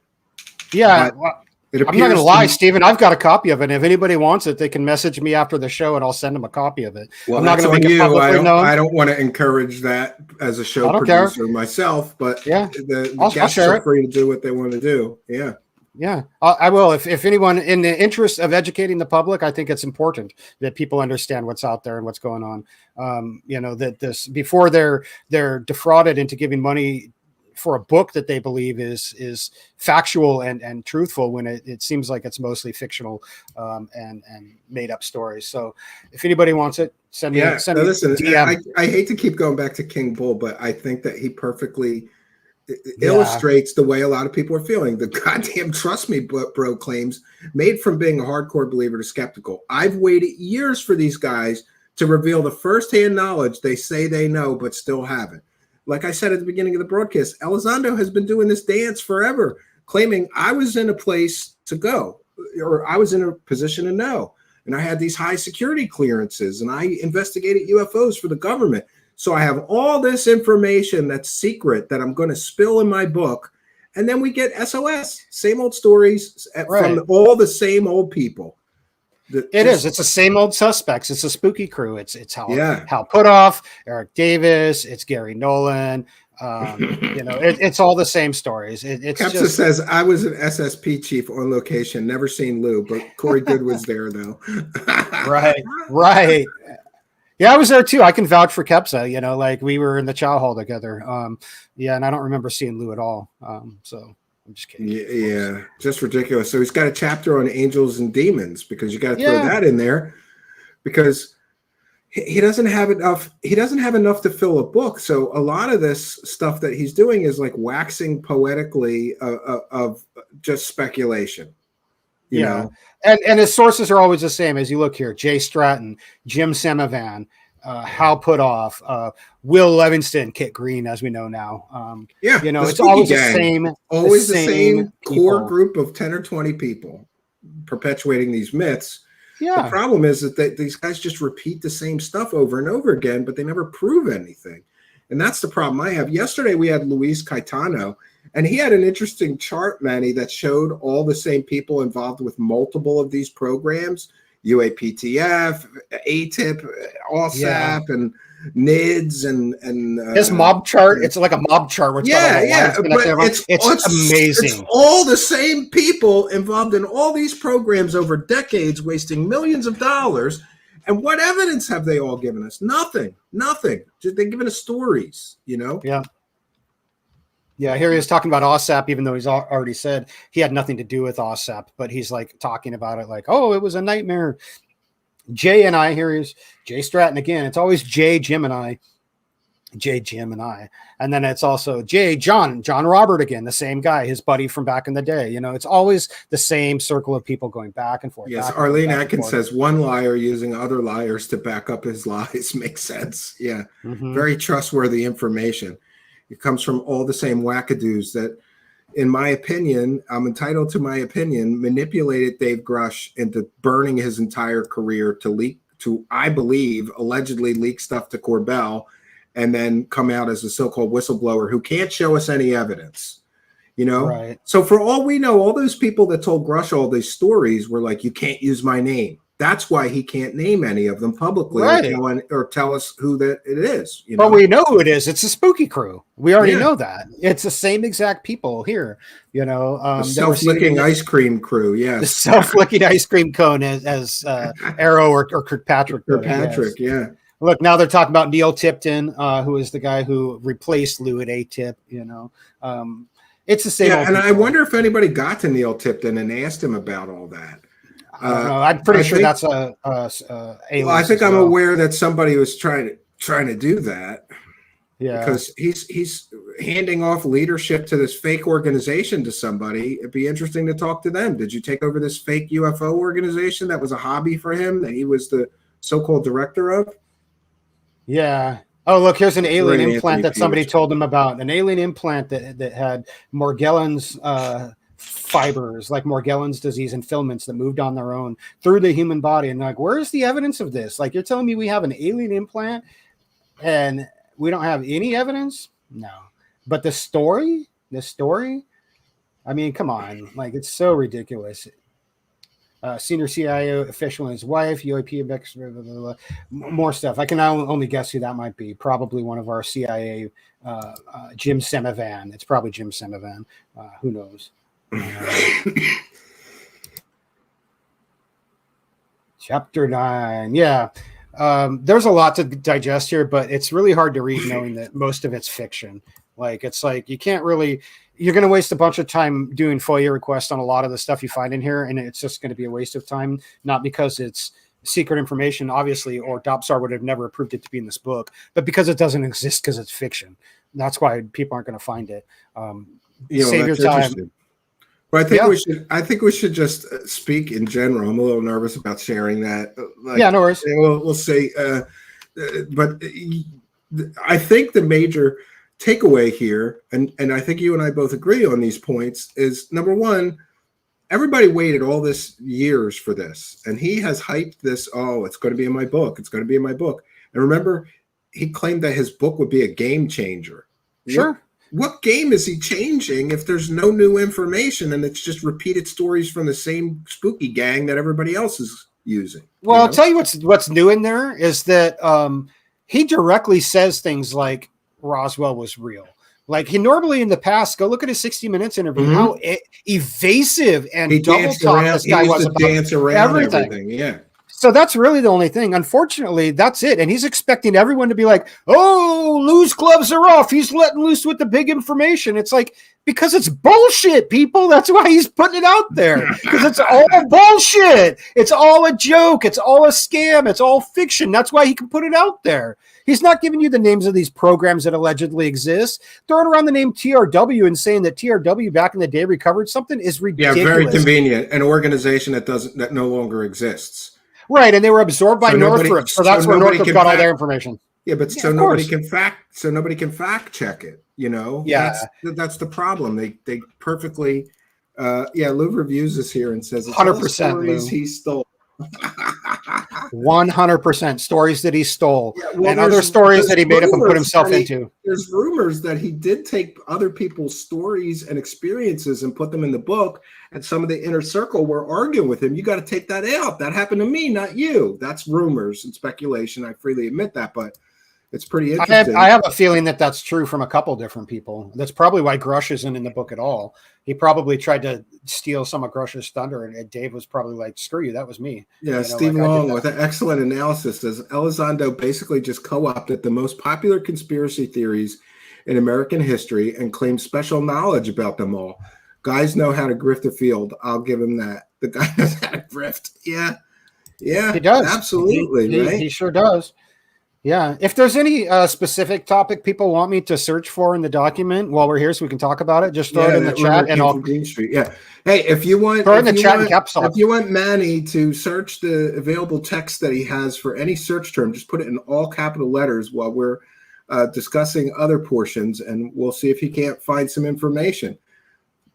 And by the way, I don't want to put the cart before the horse, but he does mention a UFO crash in this book that I'm almost entirely sure is a complete and total fabricated hoax.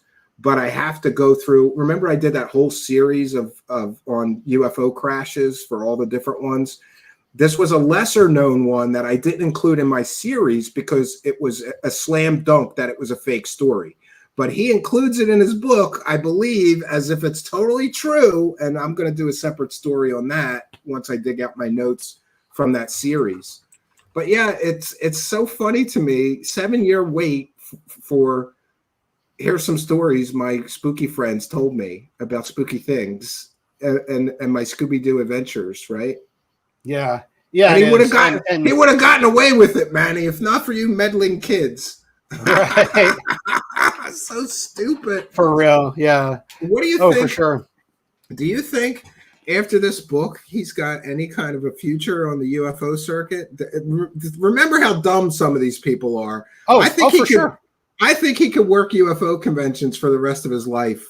You know, I think he's just positioning himself for that. I don't think he expects anyone in the mainstream or in the global population to take this book probably not going to seriously. be a 60 minutes interview after. Oh, this no, book. no. I think he's just positioning himself with this book to do that. Review says search nukes. Yeah, I will. There's quite a bit. Somebody else had asked about cattle mutilations. Aaron Flores. There's one section about cattle mutilations at Fort Detrick, Maryland. It's not a very big one. I'm pretty sure there's quite a bit about the nuclear facilities. Let's see, nuclear. Yeah, you got to recycle those fake stories. You know. Yeah, the Robert Salas stories. Well, we know he tried to do that because he tried to claim that while he was at ATIP, he had seen the footage of Bob Salas allegedly shot and had told Kirkpatrick to specifically where in the Pentagon, room X, desk B, drawer C. You can find the footage here. Kirkpatrick walks into the office, goes to the desk, opens a drawer, and it's fucking empty. It's empty. There's, like he actually called Lue's bluff and found nothing. So that's just. Like, oh well, that's because totally the men in black came and took it. That's what happened. The men in black came and covered it all up. Yeah, I'm sure that's it. Yeah, there's a Lou Jimenez. He asked about nuclear stuff. There's a bunch in here. There's not only the Nimitz stuff, but there's some other stuff about our carrier groups and our nuclear facilities. It doesn't look like, but all public domain information. Yes, and all the same stuff they've been saying for years. Oh, they're buzzing our nuclear power facilities, our nuclear power plants here. Yeah, they're talking about, let's see. I remember a conversation I had years prior with another scientist. His speculation was that the hydrogen atom, or more specifically the proton of a hydrogen atom, could be harnessed and ultimately used for energy, similar in the way we do today with nuclear power plants.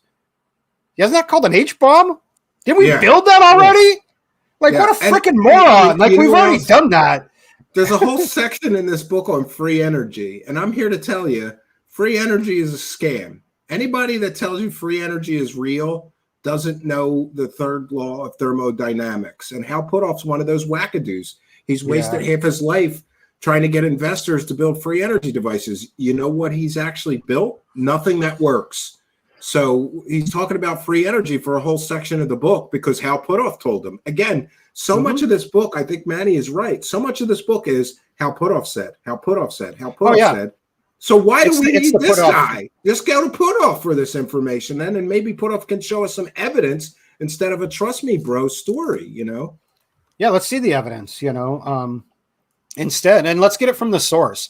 Let's get the claim from the source. If it's Hal Puthoff's words coming out of Elizondo's mouth through the telephone game, that's no good. Let's get the inside line from Hal Puthoff himself. Why not? Hal's been out there. He's been, he's done interviews. He's done papers. Why wouldn't he? And I don't want to hear because it's classified, because it's obviously not classified. If he's telling Lue Elizondo about it and he's writing it in a book and it's passing DOPSAR, it's not classified. If it's in this book, it is not classified, and we can know everything about it. Well, no, everything about it. People will say, well, he does have evidence that all of this is true, but he couldn't put it in the book because it wouldn't pass DOPSAR. People will do whatever mental gymnastics they have to still believe in this UFO grifting scumbag is some kind of hero. That's preposterous, though. That's like saying that during World War II, you could talk about the Manhattan Project, you could explain how the bomb works, but you just can't show a diagram of it. That's fucking ridiculous, people. Don't believe that garbage for a second. It's absolutely ridiculous. If he can talk about it in the book, he can talk about it. He can talk about it all. That's ridiculous. That's the same thing with Grush, because, Art Levine really pressed the Pentagon about the DOPSAR review, and they basically said Grush is free to talk about any of the things he's discussed publicly in as much detail and specifics as he wants to. And Grush refuses to provide any detail or any specifics. That's because it's all a manipulated false reality. He doesn't have the evidence that he's pretending that he has, because all of his friends who claim they had evidence are bullshit artists. They don't have any evidence. They don't have it. Yeah, they just don't have it. It's one, you know, if some of these people that get so angry with me, I just say to them, like, maybe you haven't been here long enough because you don't recognize the big bluff.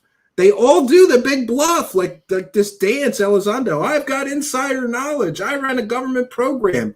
And he finally, 7 years later, shows us a book, and the book says, I have superpowers, and there was blue balls in my living room. Like, that's all you got, bro? Blue balls in your living room and superpower stories, and you were a super soldier?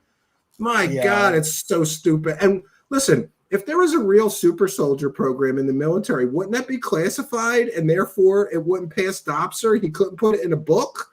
Like, stop and think for a minute of the ridiculousness of all this. And remember, we also have to make a point that the DOPSR process does not check for accuracy of anything. It just doesn't want you to be revealing classified information. So, you know, because I'm already getting that. Oh, it passed DOPSR. It must be true, Stephen. Like, you're full. No, of course, that's not how this works. Of course it passed DOPSR. It's all made believe like a Curious George book, you know, like, come on. Like, it's all fabricated. So, of course See, it passed George DOPSR. get blue balls in my living room. Yes. Yeah. So DOPSR all day. that argument of DOPSR giving credibility to it is so ridiculous, man. And I'm just tired of hearing it. And we've been hearing it for forever, man. We heard it when Grush came out. Oh, he passed DOPSR. They must be the truth. Or, you know, people saying that they've got the government over a barrel because they file something for DOPSR. And if they admit it, then they're screwed. And if they don't admit it, they're screwed. And I'm like, you guys are just creating these unfalsifiable no-lose situations for yourself where you can accept it. Their arguments are assumptions and fake facts. You know, like the big one now I hear constantly that makes me laugh, Manny, is that people say, well, they passed legislation based on Grush's testimony, so his testimony had to be true. And people don't know their history. The United States government passed legislation based on the congressional testimony of the Raelian UFO cult. And that testimony, all we know, was complete and total horseshit. They didn't clone anything, but we passed all this legislation based on the wackadoo's testimony. So the government can make legislation based on wackadoo's testimony. It doesn't make the wackadoo's testimony real. And he isn't a UFO guy, but he's repeating countless stories of UFO mythology. And by the way, almost everything in the book is already in the public domain, or you could find the stories he's recounting on the internet already. So, all of his stories are out there in some form or another, whether they've come from Hal Puthoff, from popular culture, from the X-Files, from other stories, even Stargate, SG-1. Stargate, the Gray Fox stuff, everything that he has talked about in the book that I've seen has been public information already, and anyone could have written, and anyone could have gotten past DOPSR. He might have some people coming after him for copy infringement if he's telling stories that are copyrighted and claiming they're his, and that's their intellectual property. There might be a case there. I don't know. I mean, like, probably not, because most of what he's saying are just stories that Hal Puthoff's told him, and he's like, well, I'm not saying it. I still believe there should be a case for consumer fraud, because if you say I ran a government UFO program and it's clear from your own employment records that you did not, you should, in my opinion, I mean, maybe it's not illegal. I'm not a lawyer. I don't know anything about the consumer protection laws, but I do know that there's a truth in advertising law that you can't lie in your marketing materials to sell any product. And he's clearly lying about his resume and his running a government program in order to market and sell this book. And there's rumors that he's very nervous. There's rumors that he's very nervous that he may face some consequences for that. But who knows? I think the government. Well, if he's selling it as it as nonfiction, he should be worried. I mean, if you're selling a My Truth biography, that's a little different than selling a book under the nonfiction or claiming that it's factual. If it's fiction, then put it in fiction and label it as such so that people aren't confused. But if you're marketing something as true and it's not, I think there should be some consumer protection there. If anybody finds that article, let me know, because I've looked for it. I know Jason Colavito has looked for that article. Nobody can find that article about. I'm not sure how they would, unless it was leaked from because supposedly it was a terrorist who told the story to their attorney, who leaked it to the press, and that's all stuff that was happening in top secret at Gitmo. So that shouldn't have been. None of that should have been released. Who knows?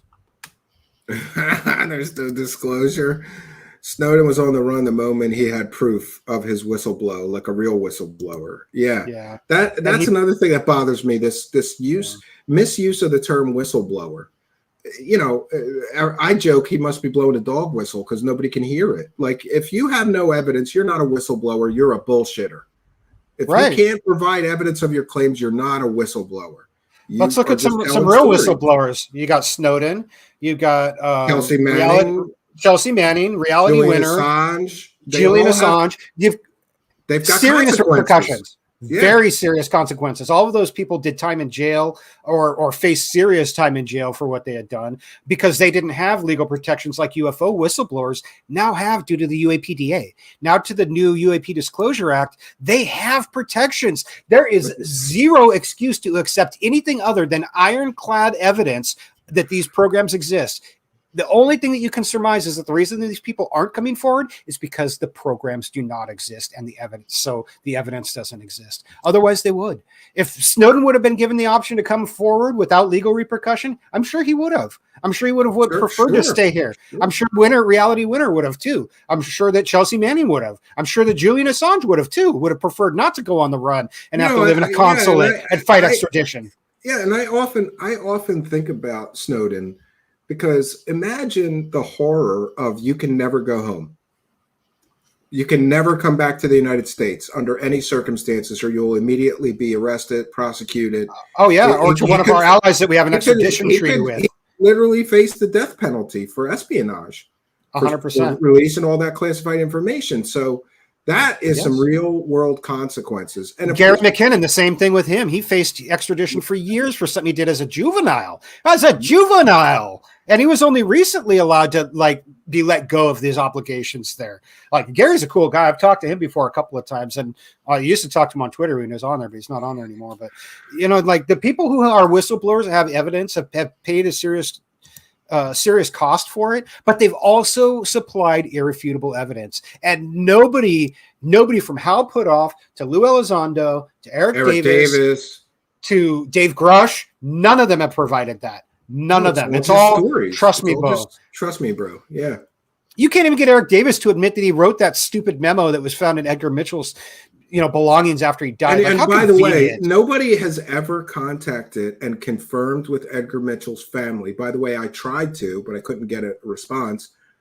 Those notes actually came from Edgar Mitchell's estate. So even that part of the story falls apart. You're saying this document came from Edgar Mitchell's estate. All the grifters say it came from his estate. Where's the proof? Where's a statement from his wife, his children, that yes, that was in my father's papers and we gave it to this person? They don't have that.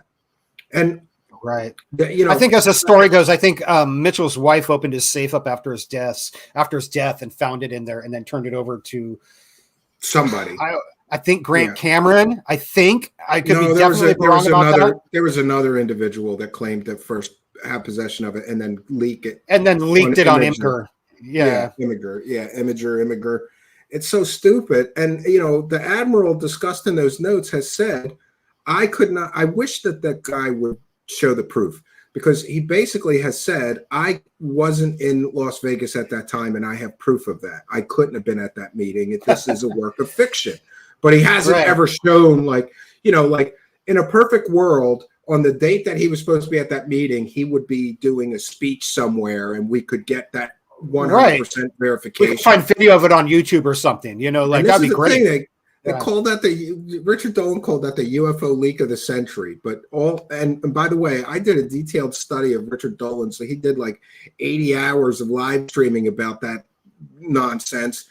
And he had to just keep calling in anonymous source after anonymous source after anonymous source. He brings in Mr. X, who's an anonymous source, who brings in more anonymous sources to prove that the notes are real. If you need 12 anonymous sources and you can't give us any names, then get out of here with this bull and come back with some evidence.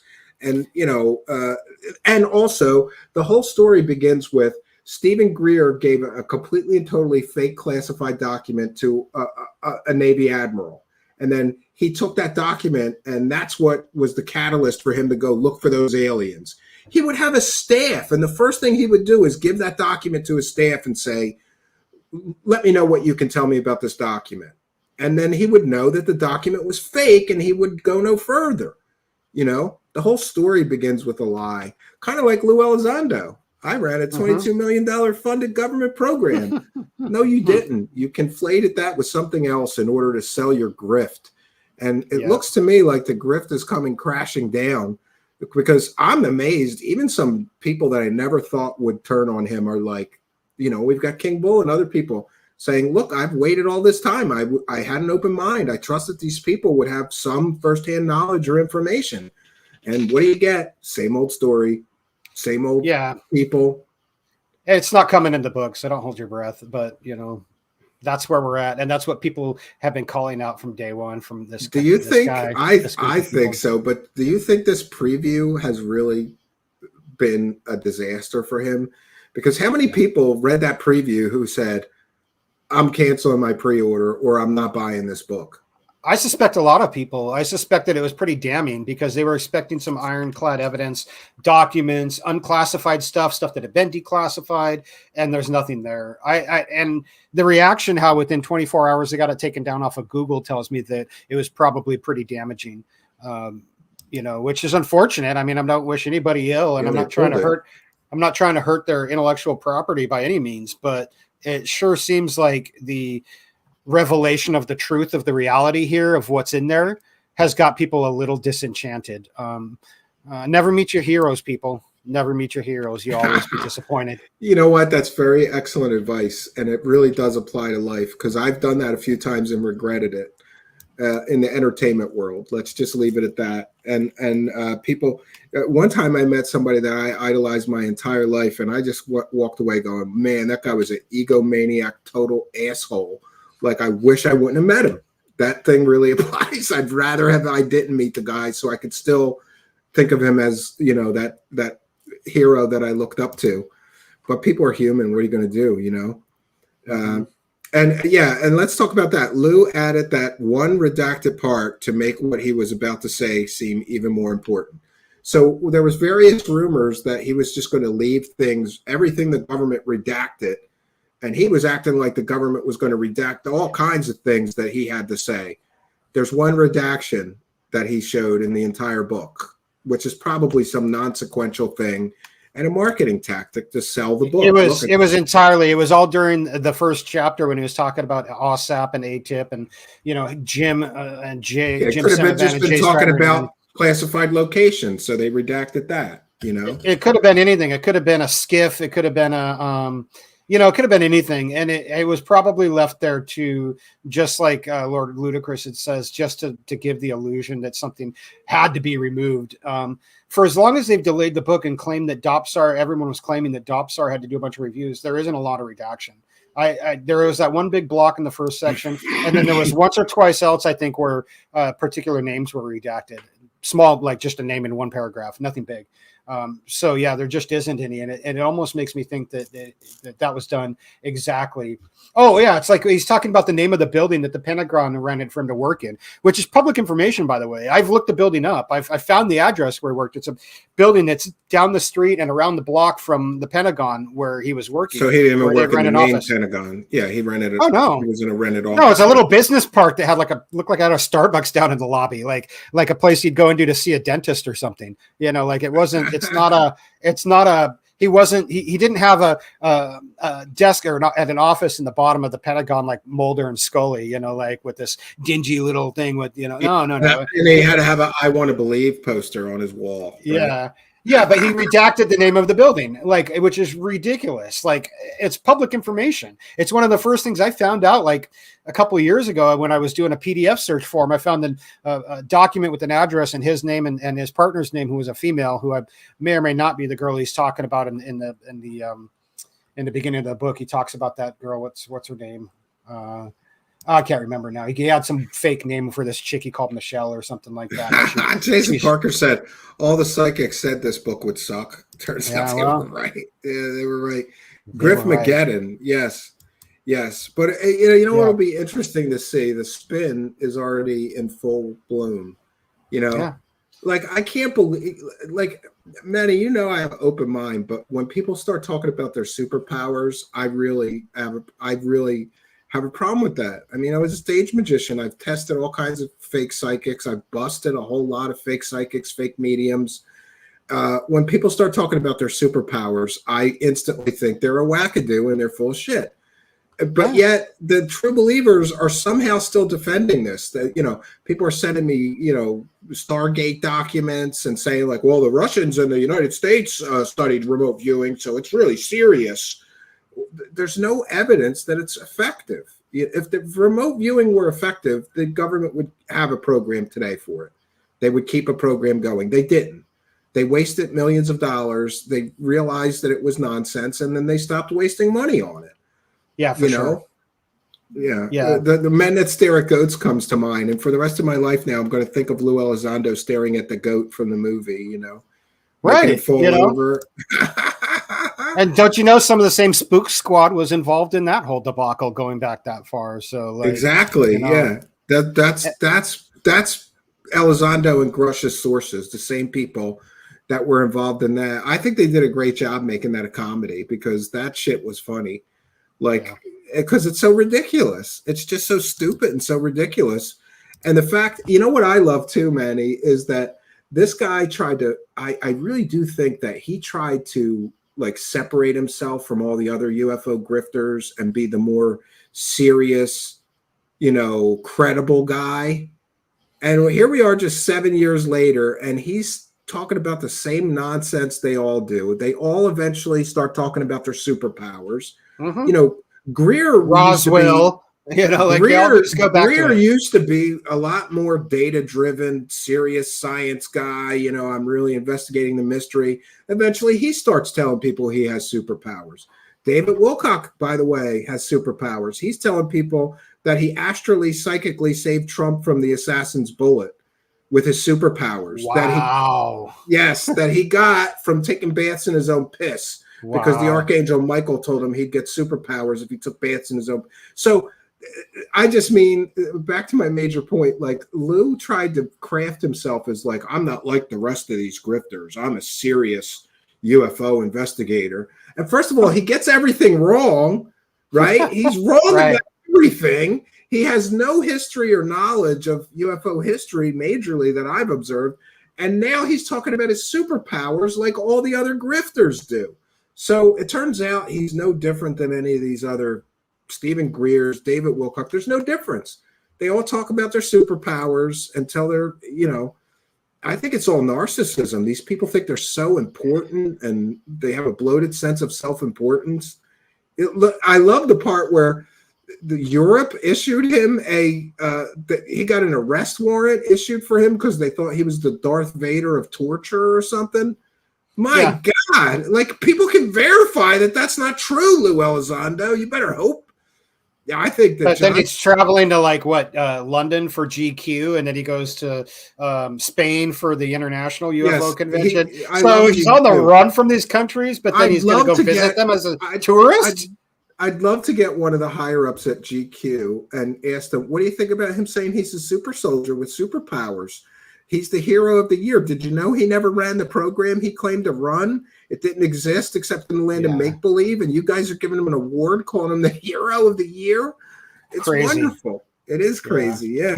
So what do you think is next? Do you think after this book comes out, he's going to fizzle? I think he's going to be working UFO conventions. That's what I think. I think that's what he's positioning himself for. He wants a payday for one, and two, to position himself to be the next Bob Lazar, you know, to go to UFO conventions and speak and, you know, be a little talking head on documentaries, which we know that he's going to be featured in Dan Farah's upcoming documentary, who Dan's his agent. He was a producer on Unidentified. He was a Hollywood producer who has taken Lou under his wing and said, I'll be your agent. And, you know, now he's got a documentary coming out soon.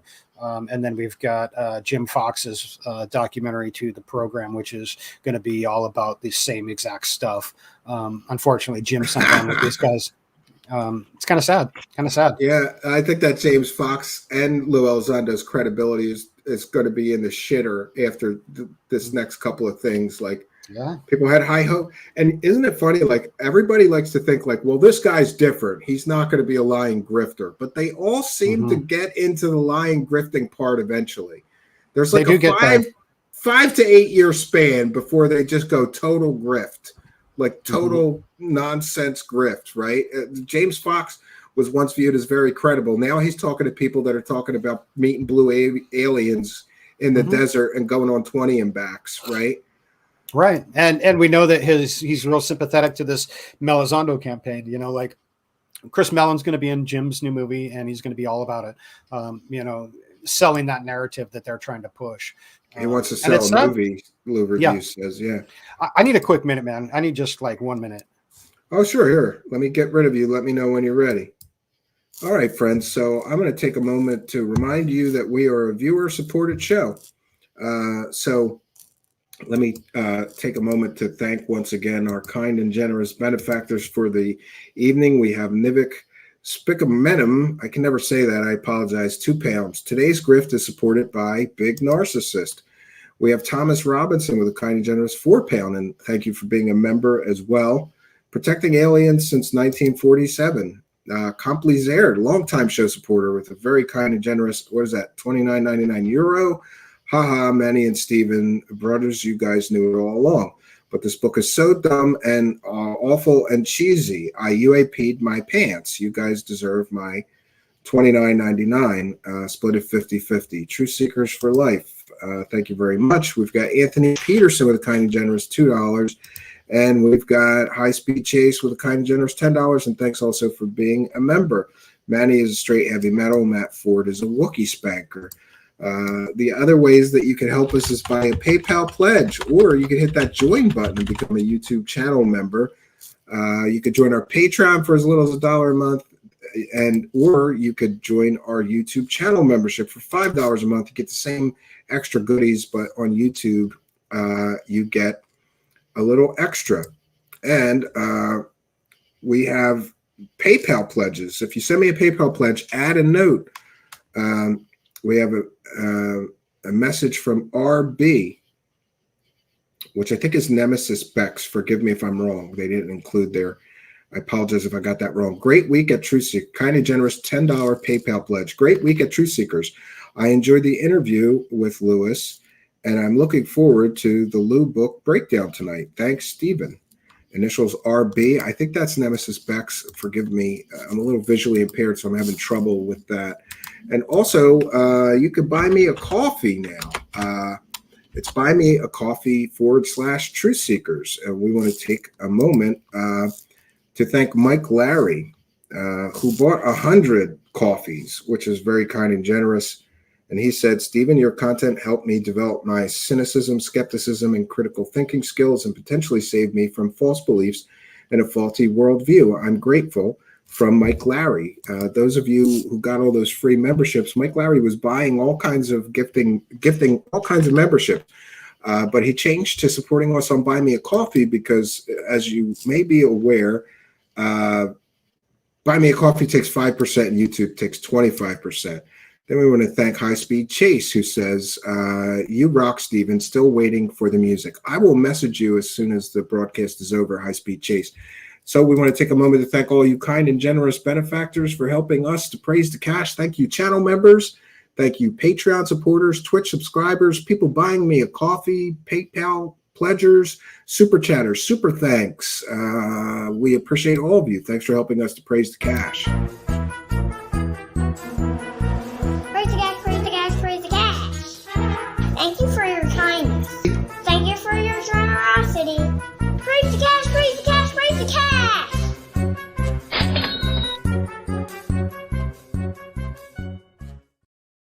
All right, being a viewer-supported show, we like to thank and recognize all of you.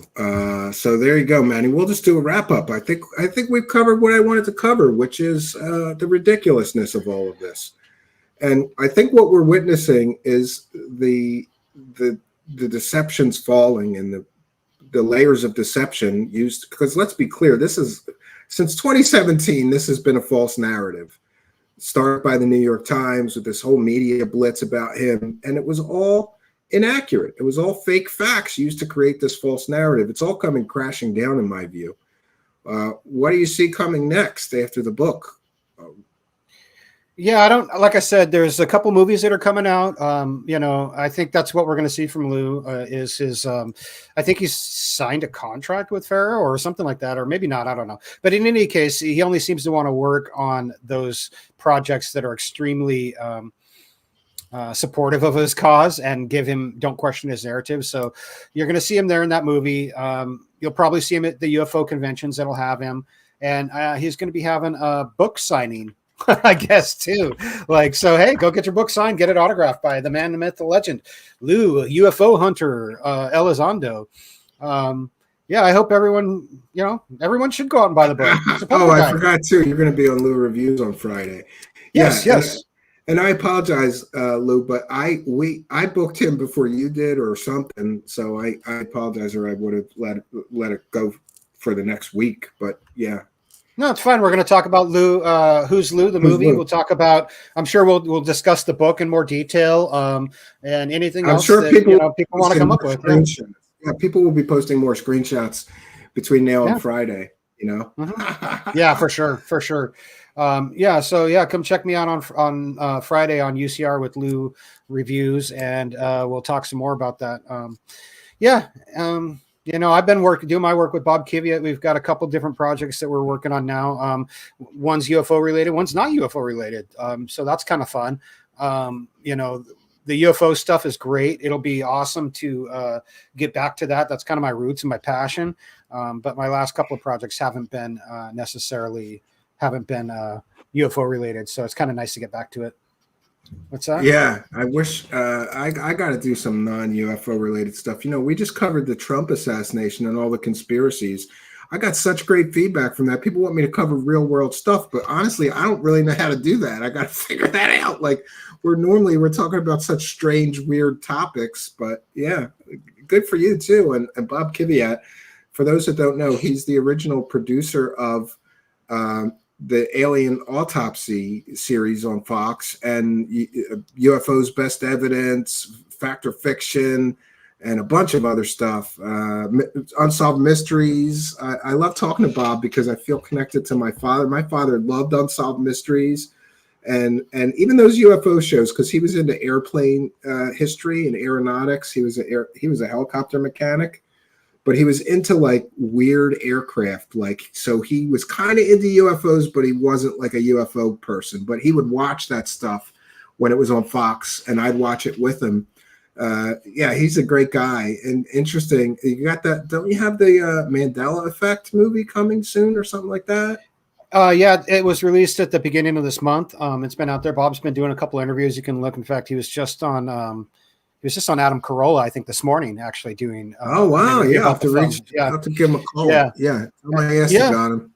Yeah. And Bob also did the world's greatest hoaxes, which a lot of people kind of forget about. That he's also a real investigative reporter, and I think he's really getting back to his roots of wanting to bust some of these grifting, kind of abusing, especially some of the journalist folks who are out there being derelict in their duty. He kind of takes offense to that because he's got a history in that. That's where he started, was doing journalism and investigative reporting and things like that. So I think he's getting back to that. Expect to see a lot more of that in the UFO stuff. That he's going to probably be calling out a lot of these grifters that are out there.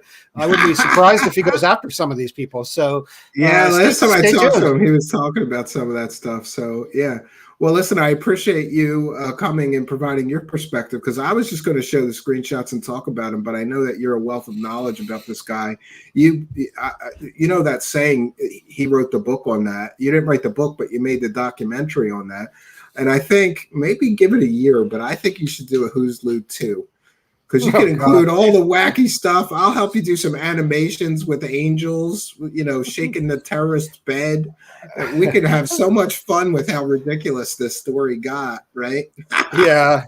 I don't know if I have time to do a whole nother documentary just about Lue. If I'm going to spend that time on a documentary project, I'm going to do it on something that's a little bit bigger scope than just this grifty little corner of a small little niche. Grifty corner of the internet, yes. I appreciate you being here. Always, me and you always have a good time. I always look forward to when you're going to be here, because I know we're just going to laugh and have a good time, and I got to take the audience with me. So thank you. Yeah, you're welcome, man. I have a great time coming here too. Anytime, man. Hit me up anytime. Hello to everyone out there. And yes, and I'm a terrible show host, but I'll put your YouTube channel in the description of the video. Yeah, put the Who's Lue website so people can go watch Who's Lue if they want. It's www.who'sluemovie.com. Yeah, it's Okay. up there, and all the I'll add documents both are up there links. too. And yeah, you can go to my YouTube, but I'm not really active on YouTube. I'm doing more mainstream stuff now, is where I'm trying to put my energy. So I'm not real active. Yeah, on for YouTube. people that don't know, Manny stole my gig with Bob Kiviat. I was supposed to get the gig, but he got it. God damn you, man! No, I'm happy for your success. And Thanks, I man. think Appreciate it. I think you guys just got to get it rolling, and they could bring me in. So maybe I'll still get a job out of Bob For Kiviat. sure. That would be awesome. But you stole the Nice. first gig, yes. But congratulations on your success. I do wish you all the best of success, both of you. You have a good evening, and we'll be in touch. Thanks, All Manny. right, take care. Take care out there, everybody. All right, friends. What a fun conversation. I like it when there's effortless, just fun conversations like that. Manny's always a great guest. Agent Builder with a kind and generous $6.99 Canadian says, I never imagined things would go so far into the woo. Woozando, Lizondo, it's just gone right off the deep end. Thanks, Manny and Steven. Yeah, thank you for your kindness, generosity, and support and helping us too. Raise the cash, raise the cash. All right, thank you very much. We appreciate you. Thanks for appreciating us. Let me make sure we don't have, yeah, I think that's the last super chat of the night. For those unaware, we read every single one. If you should happen to throw one at us while we're wrapping up or the end bumper is playing, then we read it the following night.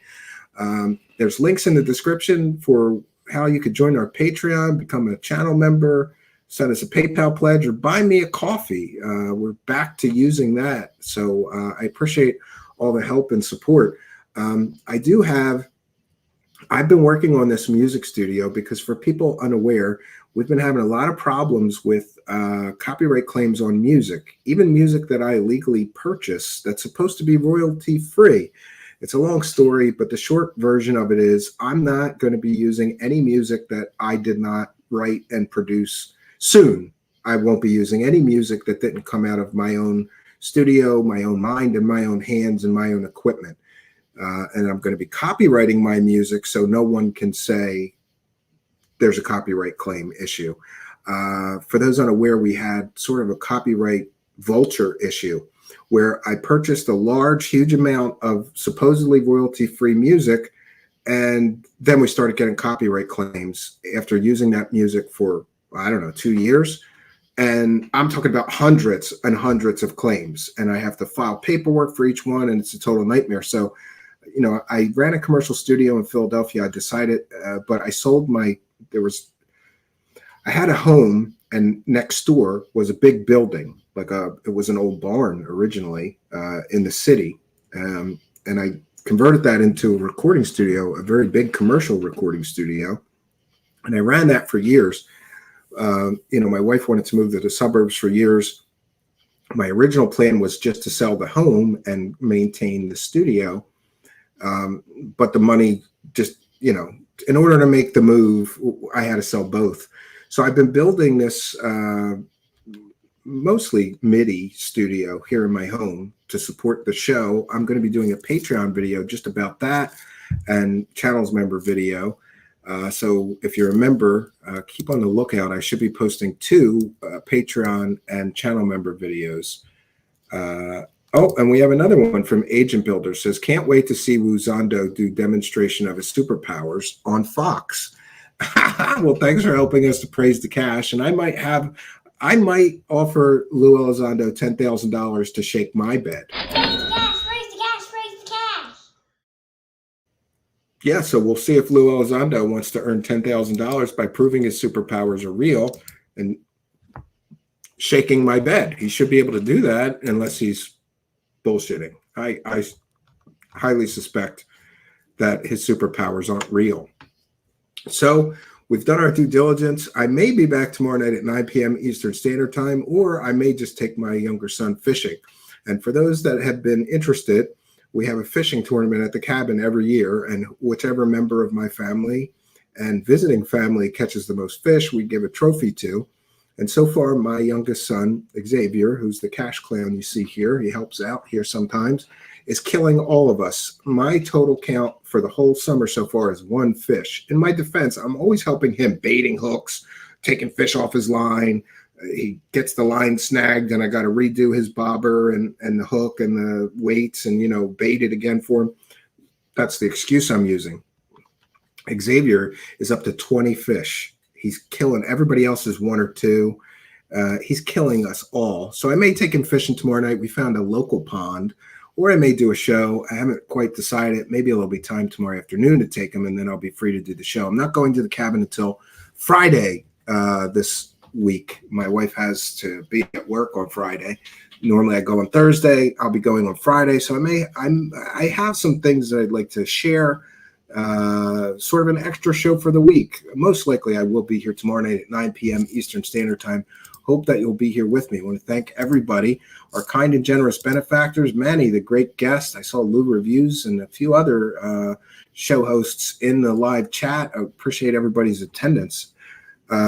It's very important to me that we set the record straight, because this New York Times article did more damage to this subject than anything else that I can remember in my, 30 years of being involved in UFOs and the paranormal. It's taken years to unravel the layers of deception that were used to sell this false reality to people. Unfortunately, the amount of energy that is required to dispel bullshit is orders of magnitude more than it takes to create it. I'm thankful that there's people like Manny and others who are doing that work to dispel the BS and bring us some clarity about these various so-called UFO messiahs. What I believe we are witnessing here is there was a meteoric rise of this gentleman, Lue Elizondo. And you know what happens when there's a meteoric rise? Quite often, it's followed by a meteoric fall. Many people are complaining and saying, I can't believe this is real, that he's talking about having superpowers in his book. People were accusing me of faking that page, and others. No, it's real. This man is telling everybody he has superpowers. That's what you waited 7 years for. That's the insider knowledge. He always did that dance claiming that he has all of this information and maybe someday he'll share it. Yeah, his information is that he's repeating wackadoo stories from his wackadoo friends, just like Dave Grush. Unfortunately, there's no new information in the book. It's very poorly written. It's disconnected and disjointed. And the major revelations we get is that Lue Elizondo is a super soldier with superpowers, and that he's got blue balls in his living room, plasma spheres or whatever. It's welcome to the ridiculous world of wackadoo UFO land. For those of you who thought this man was credible and real, he's just like any of the rest of them.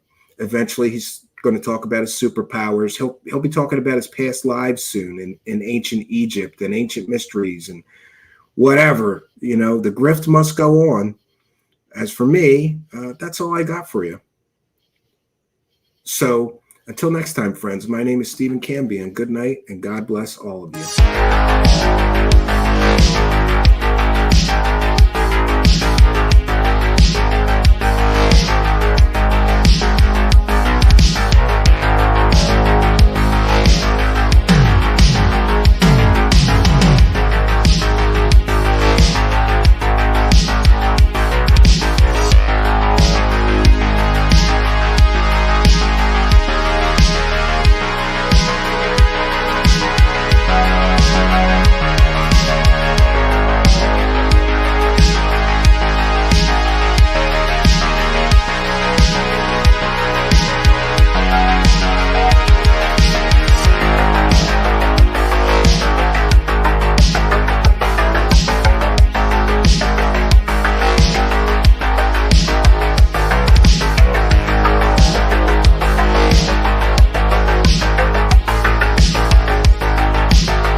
we grifters, we grifters, we grifters, we grifters, we grifters, we grifters, we grifters, we grifters, we grifters, we grifters, we grifters, we grifters, we grifters, we grifters, we grifters, we grifters. Shape the emerging UAP narrative. Remember those words, folks. Shape the emerging UAP narrative. Remember those words, folks. I'm an intel guy. I'm an intel guy. I'm an intel guy. I'm an intel guy. I'm an intel guy. I'm an intel guy. I'm an intel guy. I'm an intel guy. We grifters, we grifters, we grifters, we grifters, we grifters, we grifters, we grifters, we grifters, we grifters, we grifters, we grifters, we grifters, we grifters, we grifters, we grifters, we grifters. Multiple whistleblowers. Lue Elizondo. Multiple whistleblowers. Lue Elizondo. Multiple whistleblowers. Lue Elizondo. Multiple whistleblowers. Lue Elizondo. We grifters, we grifters. Remember those words. We grifters, we grifters. Remember those words. We grifters, we grifters. Yes. We grifters, we grifters. Yes. We grifters, we grifters. Yes. We grifters, we grifters. Yes. Yes. Lue Elizondo. Yes. Lue Elizondo. Yes. Lue Elizondo. Yes. Lue Elizondo. Yes. Lue Elizondo. Yes. Lue Elizondo. Yes. Lue Elizondo. Yes. Lue Elizondo.